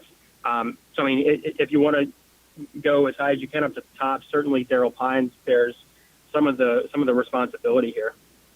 So as we wrap up here with Taylor Lyons, sports reporter for the Baltimore Sun, he wrote the investigative piece going inside what happened with Damon Evans and Kevin Willard at Maryland. Very much worth your time in the Baltimore Sun yesterday is when the story came out. We talked about it. Now lucky enough to have Taylor on with us today. Like, where does Maryland go from here? Buzz is a very unique character in college basketball. He's kind of the ultimate plug and play, just like he's a program in a box. You unpack him, he does his thing, and eventually he packs the box back up and he goes somewhere else. But you also have, as you referenced at the end of the piece, you have a football program that has not won for the level that the coach is necessarily being paid at compared to, if you look around the other people in his pay grade. You have now a bunch of former players who are trying to collect NIL money that they think they're due, and there's potential litigation there. Like, where does Maryland go from here, and what are the most pressing issues moving forward for the athletic department? Yeah, there's certainly a lot going on. I think in the short term, like you mentioned, the NIL stuff with the former players, they got to figure that out. The thing you're referencing, Jacoby Gillespie, the former guard, now at Tennessee, he's taking a collective that Maryland partners with, Blueprint, to mediation over money, NIL money that he claims he's owed. His camp told me that Blueprint stopped paying money after he transferred, even though it did not say in his contract that he would stop getting paid if he transferred. The collective says, no, it did say that in his contract that he would stop getting paid if he transferred. So right now it's just a he said, she said. They're going to go to mediation this month to figure that out. But that's the short term. Long term, I think the biggest question Maryland has is they have to figure out if they want to be a football school or a basketball school. Maryland came out in a press release shortly after Willard left and said that we offered Kevin Willard a contract that would have given him one of the highest revenue-sharing budgets and would have made him one of the highest paid coaches in the Big Ten.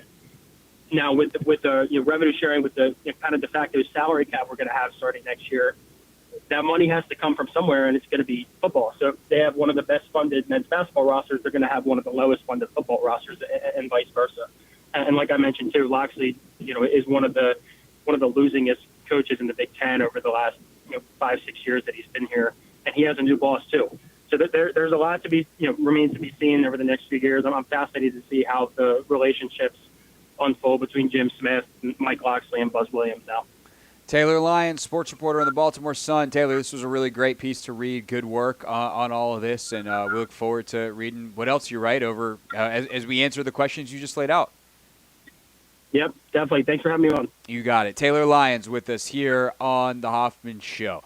When we get back, Anthony Haney, I just got a text from a good friend who is one of our frequent guests, and you almost caused him to crash out as he was listening. So we have to deal with some show business next, and then we'll get back to the Commanders with our pick six. Anthony is flabbergasted right now. Flabbergasted. We'll handle this next on the Team 980. But first, a look at what's trending.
Hoffman Show. We're on the Team 980, always live as well on the free Odyssey app. I am out in Ashburn. Anthony is in his usual chair.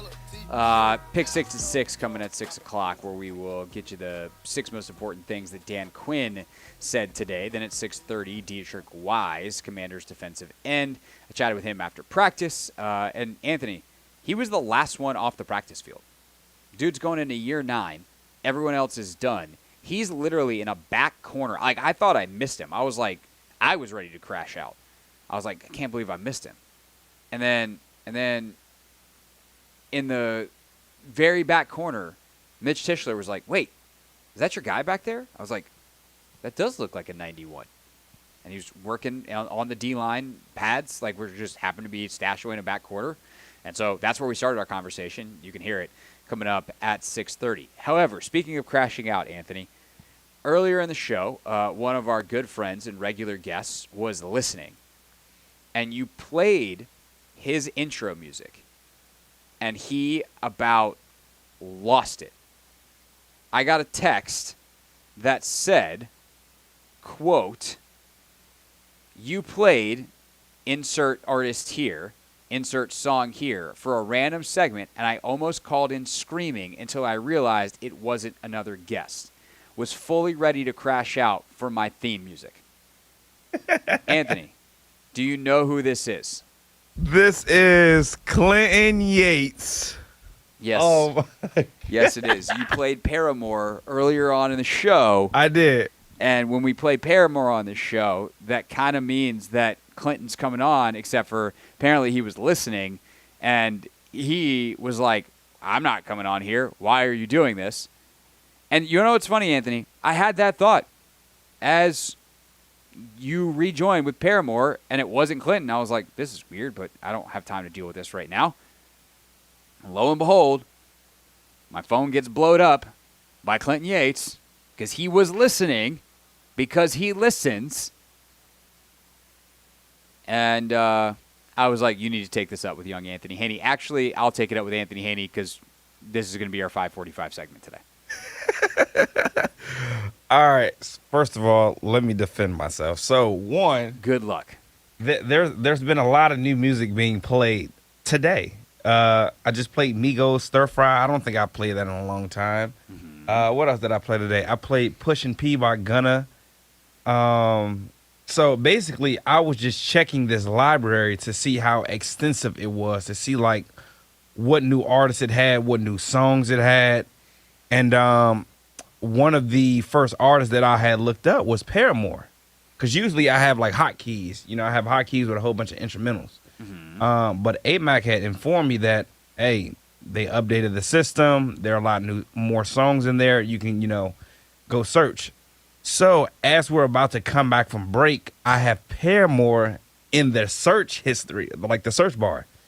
And basically I had to pick a song and then come on air. So you picked the one that we already use. There's so much new music. I only know 2 Paramore songs. I know Misery Business and I know Ain't It Fun. And you picked the one that we used for Clinton. Yeah, although he kind of has a claim on all of Paramore, to be honest. On the show.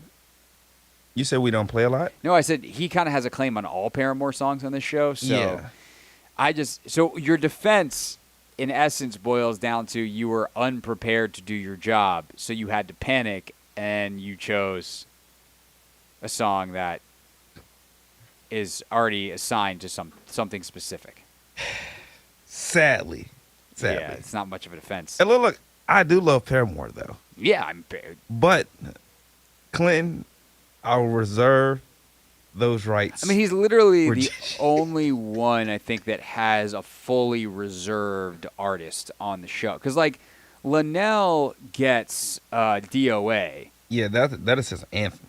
Yeah, but, like, who decided that? I think the young is in charge.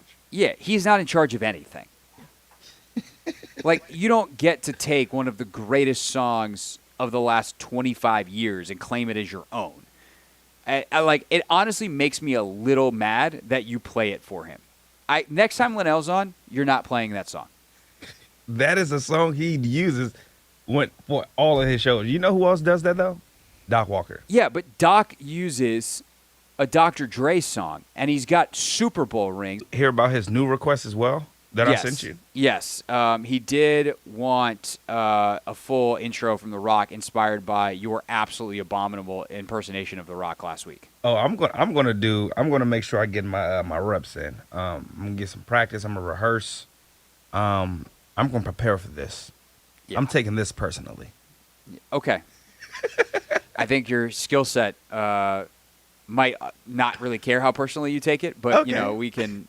There's only one way to find out. Yeah. Perhaps next week we'll find out.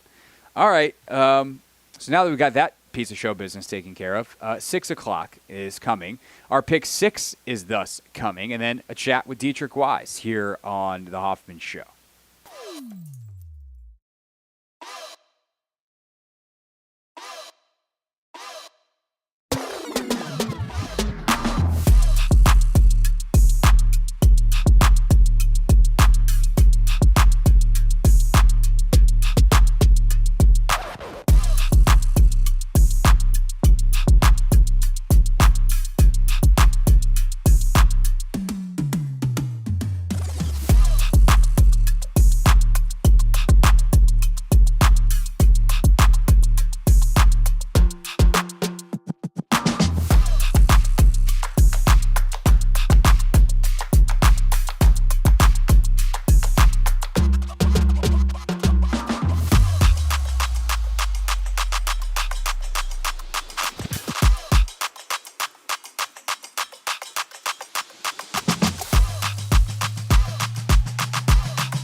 We are happy to report that Clinton has accepted Anthony Haney's apology here as we start hour 3 of the Hoffman Show on the Team 980, always live as well on the free Odyssey app. Anthony, you feel better now?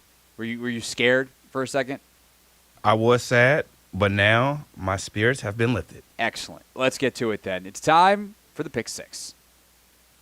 The 6 biggest Commander storylines. It is caught! Delivered at 6 o'clock sharp.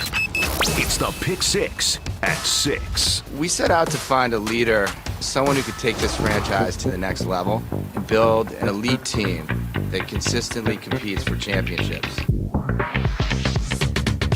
All right, let's get started with the 6 biggest storylines of the day from here in Ashburn as I'm live at the Commander's facility following mandatory minicamp day 1. Storyline number 1, Anthony. Number 1. Is Terry McLaurin is not here. First question came from Nikki Javala of the Washington Post, and Nikki asked Dan Quinn about how Terry's absence affects the offense in terms of how they designed the practice today and the rapport that they are trying to develop. Good news is lots of rapport has been built. And so those are all the times and, hours and hours upon doing that. Hey, sometimes football and business, they intersect. And this is one of those times. Terry is a fantastic teammate and really puts in the work and spent a lot of time with him already this offseason. So, but let's, the business side of things, Adam and their crew and Terry and his group, they'll let them work through that. But in the meantime, lots of stuff to do. And we try to customize as much as we can, Nikki, who can do what, who's in rehab, who can do some things, who can do everything, who needs to see more during this time of year, and who do we need to see less. And so this is one of those times you're really able to customize the script and the work to do that. I appreciated that perspective from Quinn because let's say McLaurin is, recovering from a surgery and he's not participating in training camp or a mini camp. The tenor of that is a very different conversation, or that conversation has a different tenor. It's probably the best way to say that. There's not the angst, there's not the intensity, there's not the dramatic feeling. But ultimately, it's kind of a similar result. In fact, that would be worse long term because the second Terry gets in here in July, assuming that the contract gets done over the next month and a half, he's going to hit the ground running. He's fine. There's no reacclimation period in terms of his conditioning, whatever. He's working out on his own, certainly.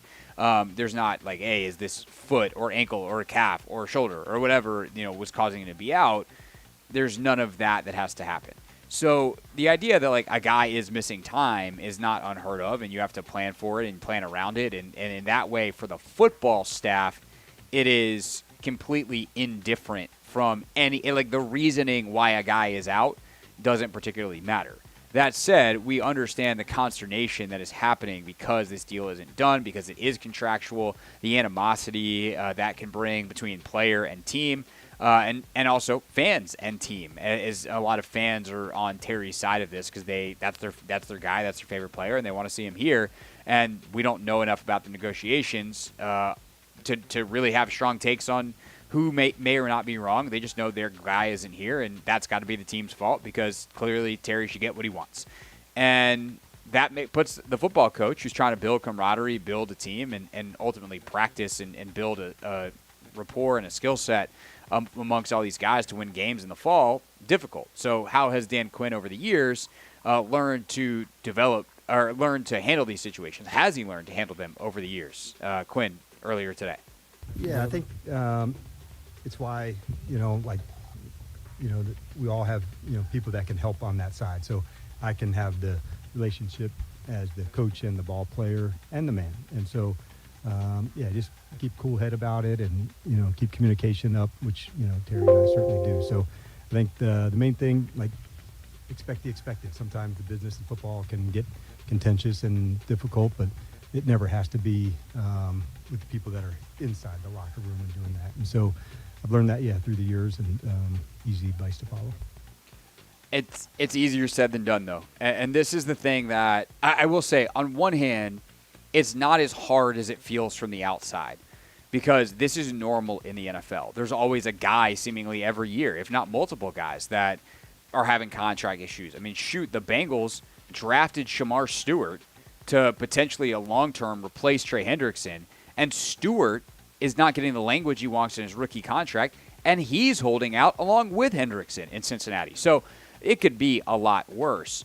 But at the same token, like, the feeling, so while it's more normalized, the feelings don't go away. And so whether there's hard feelings in the long term between Terry and the organization, and if that extends to Dan Quinn, or just like being in the building, is a TBD. And a lot of that TBD is dependent on how successful you are. This is kind of my one remaining question with Quinn because of how good they were last year. To be clear, I think Dan's an excellent coach. I think he's an excellent leader. If I had to bet on Dan Quinn or against Dan Quinn, I would bet on him. But a lot of the stuff that he has been selling is easier to buy when you're good and you're winning. And they did have the 3-game losing streak last year, and it did not get out of hand, and he deserves a ton of credit for that. But how Dan Quinn handles adversity in a larger sense outside of the confines of a game where they had to come back and fight some adversity in football last year, that we still haven't seen yet in Washington with him as a head coach. And I think this could potentially fall into that category. And that kind of thing gets exacerbated if you've had one of your star players, for instance, holding out. Like if they have a tough season or Terry's not getting the ball or whatever, does this flare up at all? Probably not, because Dan is who Dan is and Terry is who Terry is. But that is something that, you would maybe pin for some other teams. And in that way, I guess, Commanders fans can be grateful that we're talking about Terry McLaurin here and we're talking about Dan Quinn, who is in charge. Last but not least, on McLaurin, as for what he actually brings to the receiver room, what are the Commanders missing right now? What is it that Quinn is hoping to get from McLaurin, not just for him, but in terms of what other guys in that room are missing out on with his absence that he hopes to get in training camp and whenever Terry gets this contract thing figured out? Well, for a long time, there's really, really high standards, of what a professional can be. I can think back to one of the things he was working on last training camp, and I remember standing with Adam. He was working on low catches, so they were like either stationary or running catches that were below the knee, and it's like that type of specific throws after practice that were down towards his feet. That's a pro's pro, where he was finding the smallest of detail to get better at, not the catch that's right here. And he's already exceptional at tracking the deep ball and looking over his shoulder. So I love when people are finding a specific thing. I want to work on that thing to get better at. I think Terry, that was like a clear demonstration of that. It may sound like a small thing, but that's really, like finding the edge to say, what can I, work on? And that's why you want that guy here as soon as possible. But it's got to be, obviously Adam's got to get the deal that he thinks is right for his side, the organization side. And that deal is different at this point from what Terry's side wants, because otherwise this thing would be done. All right, on to the next. Number 2. From the guys that or the guy that isn't here to the guys that did ultimately show up for the mandatory minicamp. Marshawn Lattimore, Laramie Tunsil, Dan Quinn on what he expects from those two over the next 2 days. Yeah, like I was saying earlier, a little bit customized, John, who will do what, how much we'll get. So, and it'll kind of depend on the day as well, what we want to feature and where we're at. But, yeah, they're both doing good and pumped they're here and getting rolling with us. So they're really I've enjoyed, like spending time with them here. Like for Marshawn, when it's traded, it's in season, it's already intense. And so it's in a different atmosphere. You get to have some good conversations. And same with Laramie from the trade. They get him here. I got a chance to meet his family, when he arrived here. And so not every time you get to do that. So, I took that time to spend time with, his son and his family. Like, that was a good deal for me to get a chance to spend time with him. I got to know his why maybe before he even got here and got into the locker room. And watching those two guys today, you saw Lattimore you didn't see a lot, frankly. He was out there for a little bit. I spent a little more time in the individual period watching some of the O-line stuff. Tunsil actually was out for a lot of that. As Dan mentioned, you're only participating so much, depending on who you are, where you are in your career, where you are in your fitness, all those kinds of things. And with those guys not having been here, some of it's as simple as like, I don't know this drill. I'm learning by watching, and then maybe I'll do it tomorrow.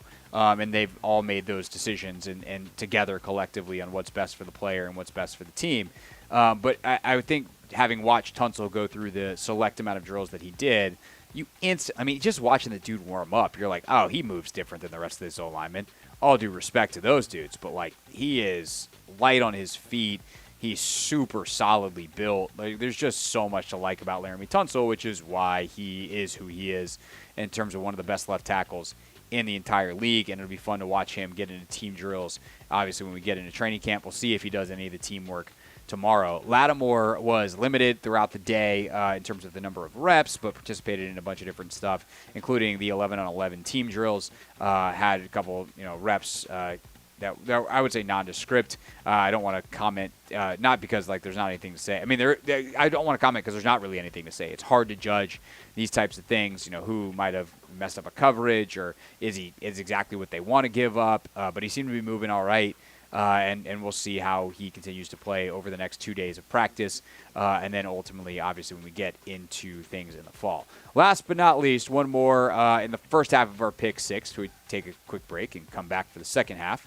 Number 3. Brandon Coleman's been playing mostly at left guard, and it seems like there's a case of shifting timelines here, where it seems like the idea that Brandon Coleman was going to kick inside might have already been in the Commander's head before even, or while Dan Quinn was saying, yeah, he'll start things at right tackle.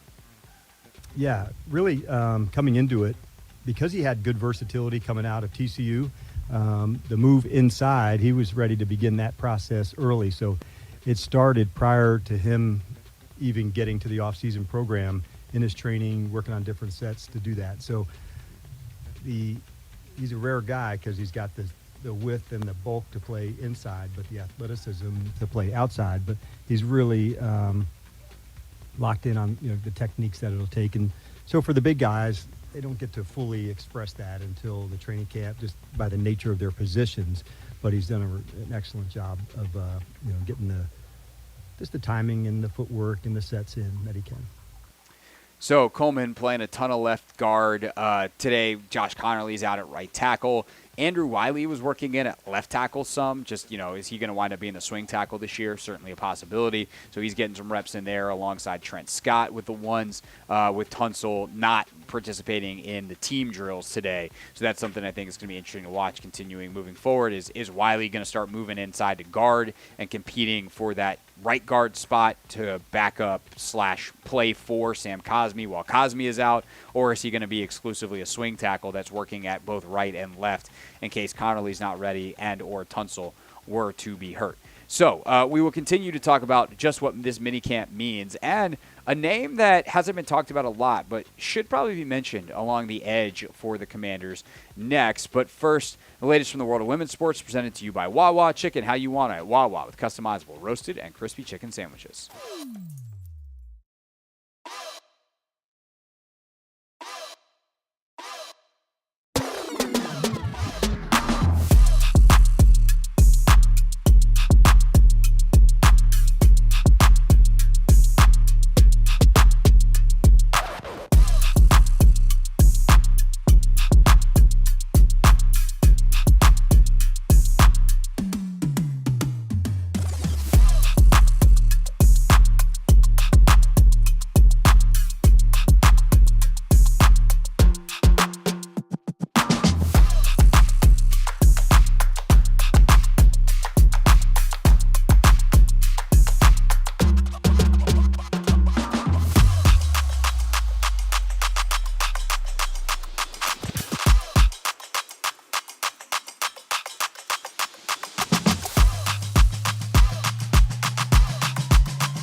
It's the Hoffman Show. We're on the Team 980, always live as well on the free Odyssey app, streaming live on YouTube too at the Team 980.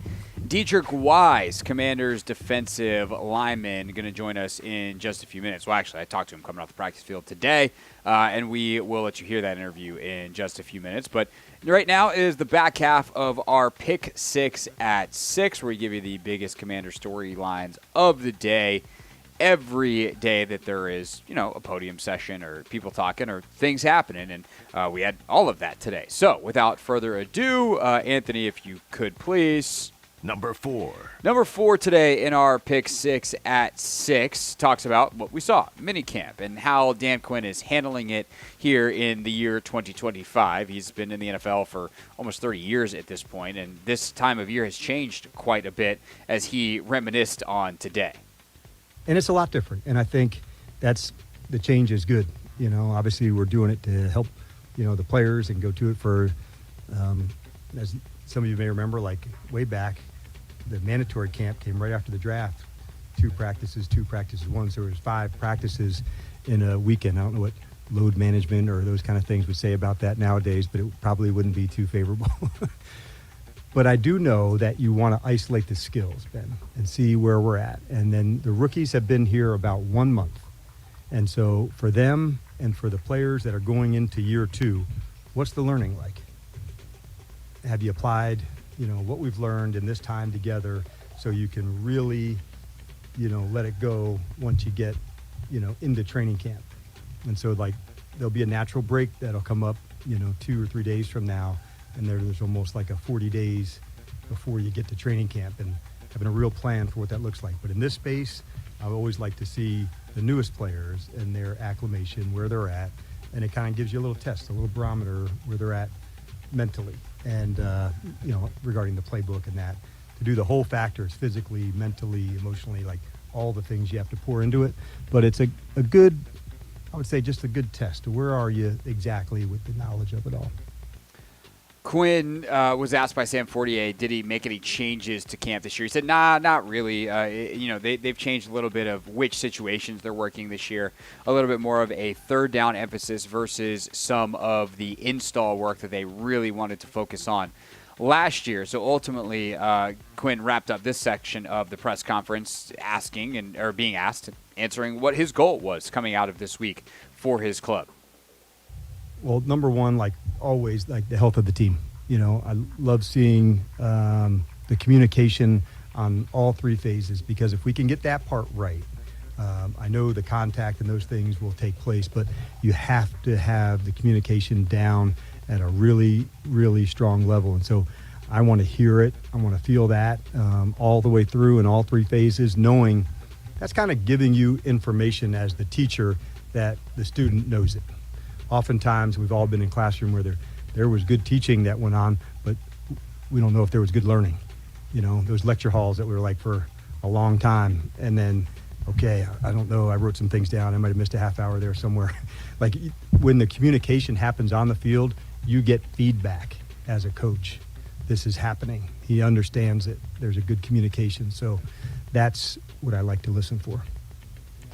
I loved that part of that from Quinn when you talk about, one is someone who coaches people in a fitness setting, when sometimes you're coaching and you're looking at the room and you're like, I don't know if everyone's got this, so I'm going to keep an eye on this person when they get over there, because they might not have been lost. Or those big giant lecture halls that we all had in college where you're one of 150 students in a class. And I remember I had a philosophy professor, and this dude was what you would think of with a philosophy professor.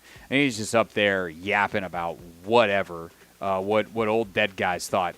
And not that philosophy is not important, and there isn't a thought to it, but this guy didn't particularly care whether good learning was happening. He was up there to talk. And so when, and for him, like he's a university professor, fine, who cares? Like he's not going to be hired or fired. First of all, he's probably tenured, but he's probably not going to get fired or demoted or whatever by how his students do, because that's just not how that kind of class is set up. If you're Dan Quinn and you're teaching and you don't have effective learning happening, That means no one's going to know what they're doing, and that's going to show up on Sundays in the fall. So I appreciated that perspective from DQ and making sure that they are ready to go in the fall and even in training camp. Like, hey, let's make an adjustment when we teach this again in the summer or in the fall to make sure that we get this across, because they can make some mistakes now with plenty of time to correct it. Last 2 points here in our pick six at 6. First, number 5, the rookies, and then we'll get to the vets, and specifically one vet. But Quinn opened his press conference today talking about how excited he was for the rookies who have been here just a bit over a month now, and the second-year guys, even guys like Jaden Daniels and Mike Sanders still, who established themselves as good pros last year, in Jaden's case, an excellent pro, but are going to make big, giant leaps because hopefully they know things they didn't know last year and are ready to go in year 2. So more specific to the rookies, though, what did Quinn take away, or what does Quinn want the rookies to take away from this minicamp? I want them to know that the process that they're going through is normal, and I want them to fail successfully some, knowing that there's going to be mistakes, and this is the only way they know if this technique that we're teaching is going to work. If you don't do that, you're really shortchanging yourself, because the way Jason Simmons may teach a specific technique may be new to them, and then all of a sudden it just clicks. And okay, but you do have to apply it and try it to go. And at the end of it, I think you need to show them belief. I think that is powerful when you're seeing them do it. I don't think it can be just blind, hey, you're going to be great, and then not showing all the work that has to go into it. But knowing that there's a process that all the people have gone through, and early they were guarded. I don't know what it's going to be like here. They'd heard, okay, the people will look after you, meaning the other players, to help you grow. And so I think that helped, knowing, like, one of the questions I ask is, who's made a big impact on you since you've been here? And so many times you hear it's this player. Sometimes it might have been somebody they sat next to in the locker room, but not at the same position. And so it kind of gives me a little test too, to know who's already making an impact as they're going. So it is a question, like during these meetings over the last few days. But it's a hard process for them. They're realizing all of the reps matter. They don't get a lot of them. So when I can deliver, I'll get some more. So it's like step by step as it's going. I just love when Dan Quinn gets in a teacher mode, as you guys probably heard when I was talking about the last answer he gave. But the idea of failing successfully is so good, especially for young players, to know, like, man, the way that you're going to figure this out is by giving it a God's honest shot. If you don't put forth the effort, even if you fail, like, it doesn't matter. If you don't put forth the effort, you're going to fail. You have to try and get caught trying, and then we'll make our corrections. Then we'll make it successful. And so I love that security net where guys know, hey, give it the shot, make the mistake. The process is more important, because in the long term, doing it our way is going to be more successful than figuring out, with proverbial duct tape in the meantime. And duct tape's great and all, but it's not how you want to hold together your career over the long term. All right, last but not least in the pick six, a vet that has not gotten probably enough mention because he's a unique player on this roster. Number one, he's got First a lot of all, of experience. Anthony, number 6 is what we were looking for there. Number 6. Yeah, we needed the number, and then I'll tell people who the I thought you bypassed the number. What was that?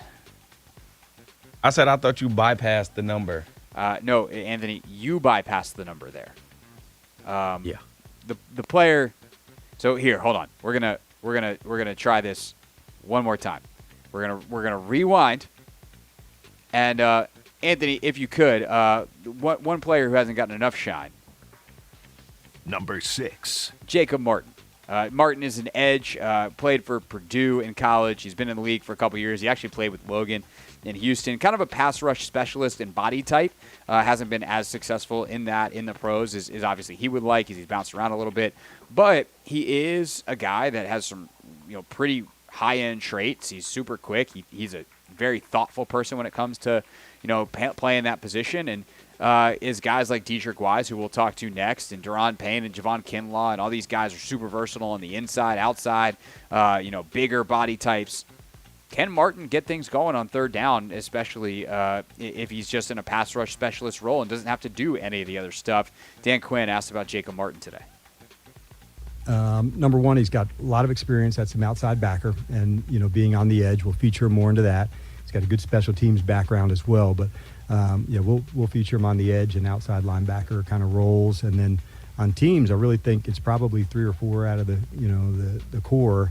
And he's off to a good start here. I've really enjoyed connecting with him, Dietrich, Jonathan Jones, J.K., to name just a few, of getting to know them and who they are. And so that's been an important part for me through this offseason. Martin's a guy that I'm super interested to watch develop. And as Dan Quinn said, he's got a leg up on special teams on a lot of these guys because of the pure speed that he has to be able to run down and cover kicks and all those kinds of things. So he's a guy that's going to be interesting to watch when they get the pads on in July. All right, when we get back here on the Hoffman Show, one of his line mates, Dietrich Wise, the veteran, 9th year in the league. He was the last one off the practice field today. Why? That's where we started our chat, and you'll hear it next on the Team 980.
It's the Hoffman Show. We're on the Team 980, always live as well on the free Odyssey app, streaming live on YouTube too at the Team 980. Coming up in Real Things Real People Said into Real Microphones, there is something from Chris Russell that Anthony Haney has been talking about all day long. Apparently, it's that funny, Anthony. Chris Russell was struggling to read. Okay. That in 10 minutes. Right now, my chat with Dietrich Wise, the Commanders' defensive lineman, who, despite being in his entering his ninth year in the league, was by far the last one off the practice field today. That's not why I talked to him. I was planning on talking to him the whole time, and I was just like, where is what? Oh, he's back there. He's back there working in the corner. And that's where we started our conversation after minicamp here in Ashburn. Dietrich Wise is with us, coming off the practice field. You're going into year 9. You're the last one off the practice field. Why is that drive still there, and why do you feel the need at this point in your career to keep working like that at 10, 15 minutes after everyone else is done? You never can be complacent, and you never can just rest on what you did in the past. My father always told me repetition is the father of learning. So doing something over and over and over and over and over again, you're not just doing it to make it muscle memory, but you're building that foundation. So every time I get on the field, it just comes second to me. So I keep on building my techniques, my fundamentals. When December comes, I'm sharp. How long did it take in your career? Because, I think one of the things that's interesting about young guys, right, is they'll come in and they'll have a great work ethic, but they actually don't know what to work on. So they're like, I have all this energy, and they're like, I want to do something. How long into your career did you know what to rep so that what you were learning was the things that you needed in December? It's very easy to know what you need to work on. Your coach will tell you, or if you don't win your one-on-ones, then you need to work on something, Yeah. So if you're not winning every single rep, you got something to work on. And even though you win or lose, you can still perfect something. So what I do is always listen to what coach says the day after practice or whatever case it is. I write down what I need to work on, and then on top of what I need to continue to work on, like always hands, pad level, feet, my moves that I always do. And plus what coach said, I do it before practice and then I do it after practice. Dietrich Wise with us here on the Hoffman Show on the Team 980. So you obviously were in New England for a long time. Very distinctive culture, coaching style, everything. Here, distinctive coaching style, distinctive culture. What are the things that are similar between the two places, and what are things that are a little bit different for you this year? That's a good question. As far as difference, I'm going to probably wait until the season to really see. And there's a lot of things different, but I'm going to see. But as of right now, there's a lot of similarities. There's the way these guys work, the way these guys put in work every single day, what coach always sets a standard. And then I think what makes this team a little bit different so far is just the high energy every single day. Coming to the meetings is high energy. When you first signed, it's high energy. They gave you that commander's welcome. And then really from that day forward, it's been the exact same day. Everybody comes here. Everybody here loves to work. We're super close as a family. I'm not saying this is different. This is what I like here. Yeah. So this is what I like here. So we're close as a family. Guys here love to work. And there's no one man bigger than anybody else. That's what I like with the great teams I've been on. There's guys who have been like superstars, but they never put themselves before the team. And that's what I see every single day, a brotherhood. Yeah, and obviously, in New England, it was Tom for all those years. Here, Jaden is the guy that, is going to be the straw that stirs the drink. That's the nature of the quarterback position. And those guys got to talk a little bit last year when Tom was calling the NFC Championship game. But there are things that, from you being around Tom for all the years, that you see, again, that are similar, whether it's work ethic, how he communicates with his teammates, how he fits in the room. What are some of those things? What do I see from Jaden? From Jaden, yeah. He's very poised. That's what I've always seen. Outside looking in, I saw it. Now I see it every single day. He's a poised young man, rarely rattled. I can see him, how he can take control of the offense, control of the huddle, and you see it every day, when you watch him.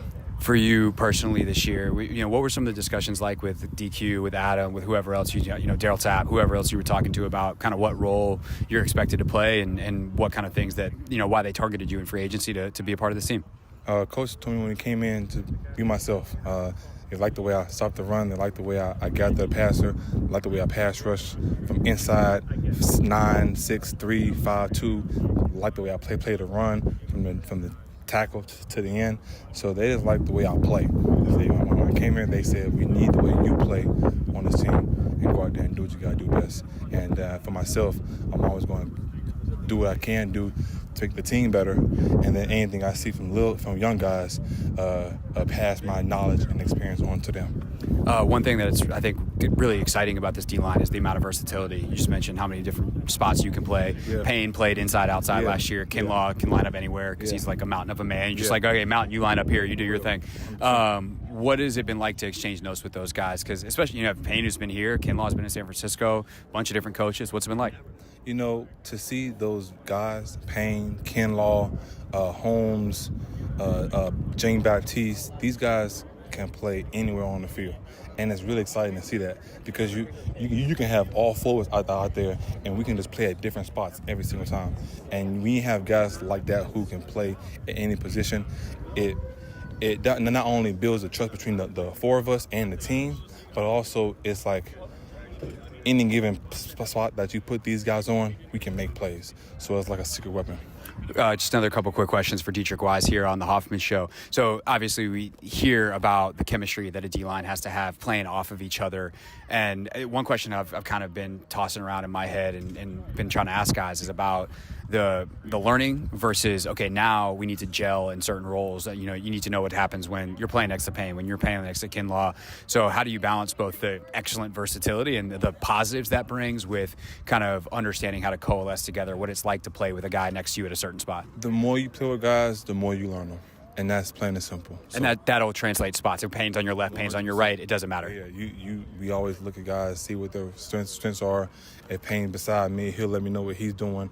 I see what type of rusher he is. He knows what type of rusher I am. So he knows, okay, when I'm beside J. Mark, I'm beside Holmes, I'm beside Day, No, or Newton, whoever I'm beside, we know how we rush. So we know we can rush off that, rush with that, and we're all compatible.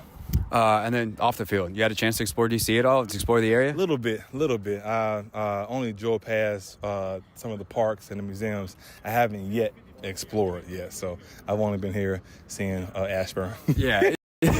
Which, glorious Ashburn. You should talk to some of the old guys about what it used to be like. It's way better than it used to be. Sure. As you have like a number one on your hit list, whether it's a museum, a monument, a park that you want to go to? I would like to see all the museums at some point. I don't know when I'm going to do it, but one day I'm going to like to see all the museums.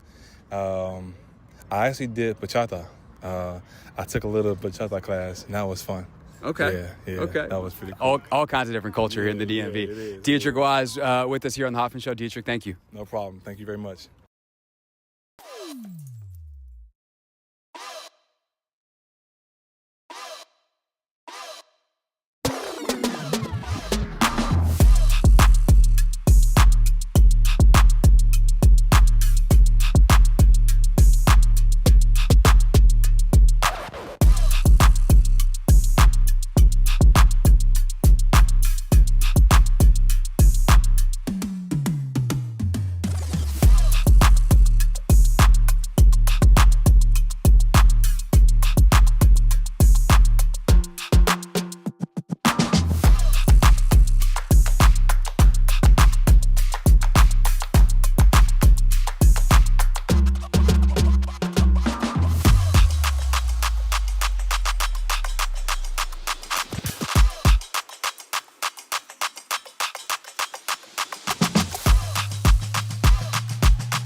It's the Hoffman Show, wrapping up here on the Team 980, always live as well on the free Odyssey app with a very happy and dancing Anthony Haney.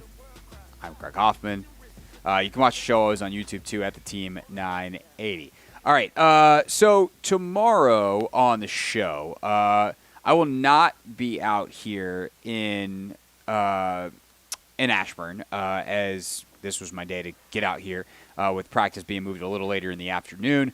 So great to be out here today and see everybody and watch practice and get to chat with Dietrich Wise and the whole deal. So tomorrow we will get someone who is out here on the show to discuss all of the things that they see. So we'll still have plenty of coverage of Commanders minicamp. We'll have another Pick 6 tomorrow with more from Dan Quinn. And then we have some other basketball adjacent things. Obviously, Game 3 of the NBA Finals, pivotal game for the Indiana Pacers, especially as they are at home.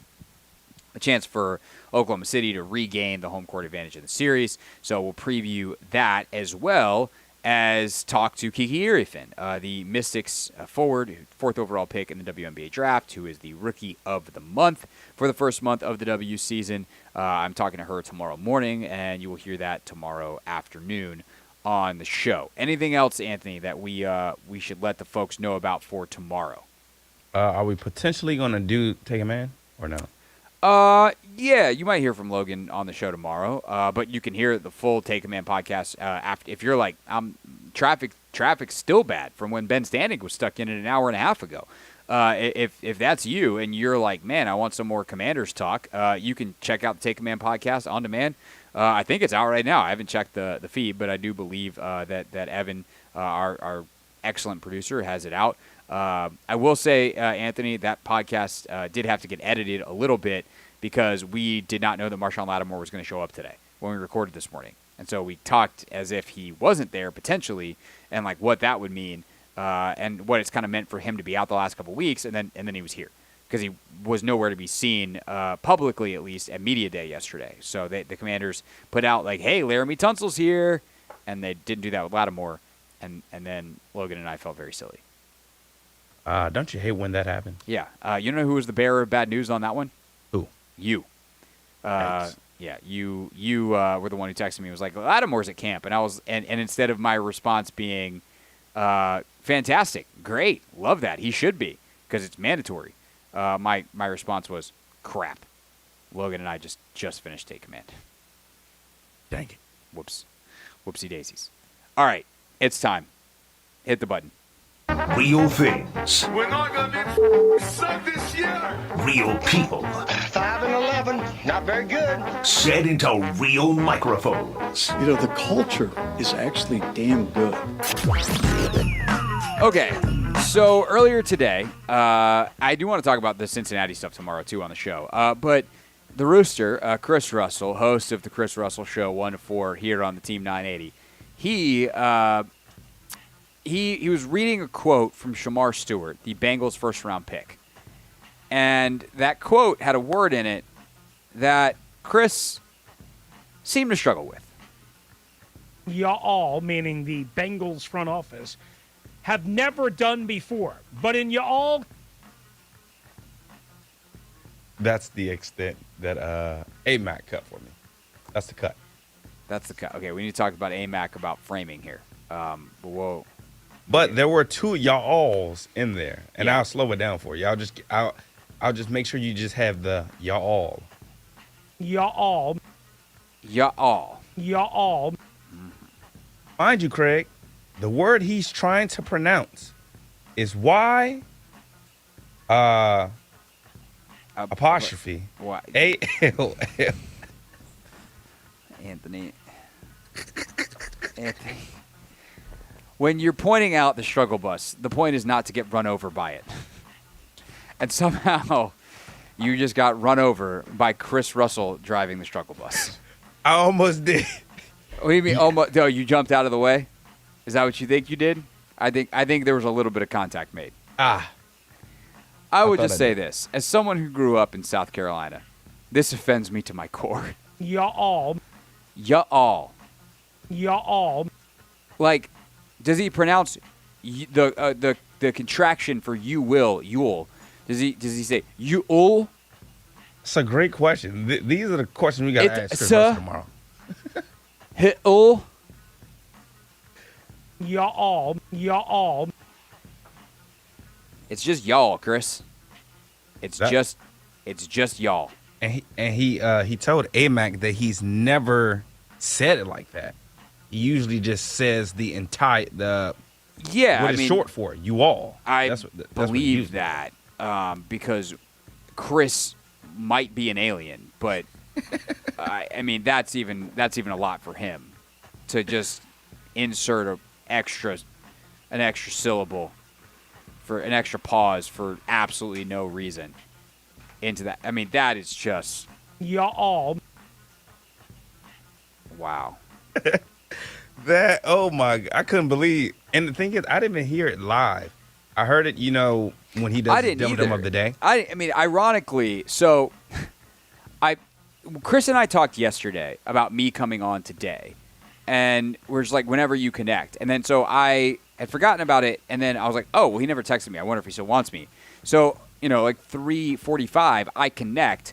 The second I connect, AMAC gets in my ear and is like, hey, Craig. And I'm like, hey, bud, what's up? He's like, are you still good to come on with Chris? I was like, yeah, sure. He's like, I think we're going to do it here. And so, like, I've got my headset on for 5 seconds, and I'm on the air with Chris. And then I take my headset off so we can do Dum Dum of the Day, and that's what I missed. Y'all. Yeah. Well, that's our show for today. We'll try again tomorrow. And there's only one way to end this, which is to say, I hope y'all have a great night. Y'all. The team.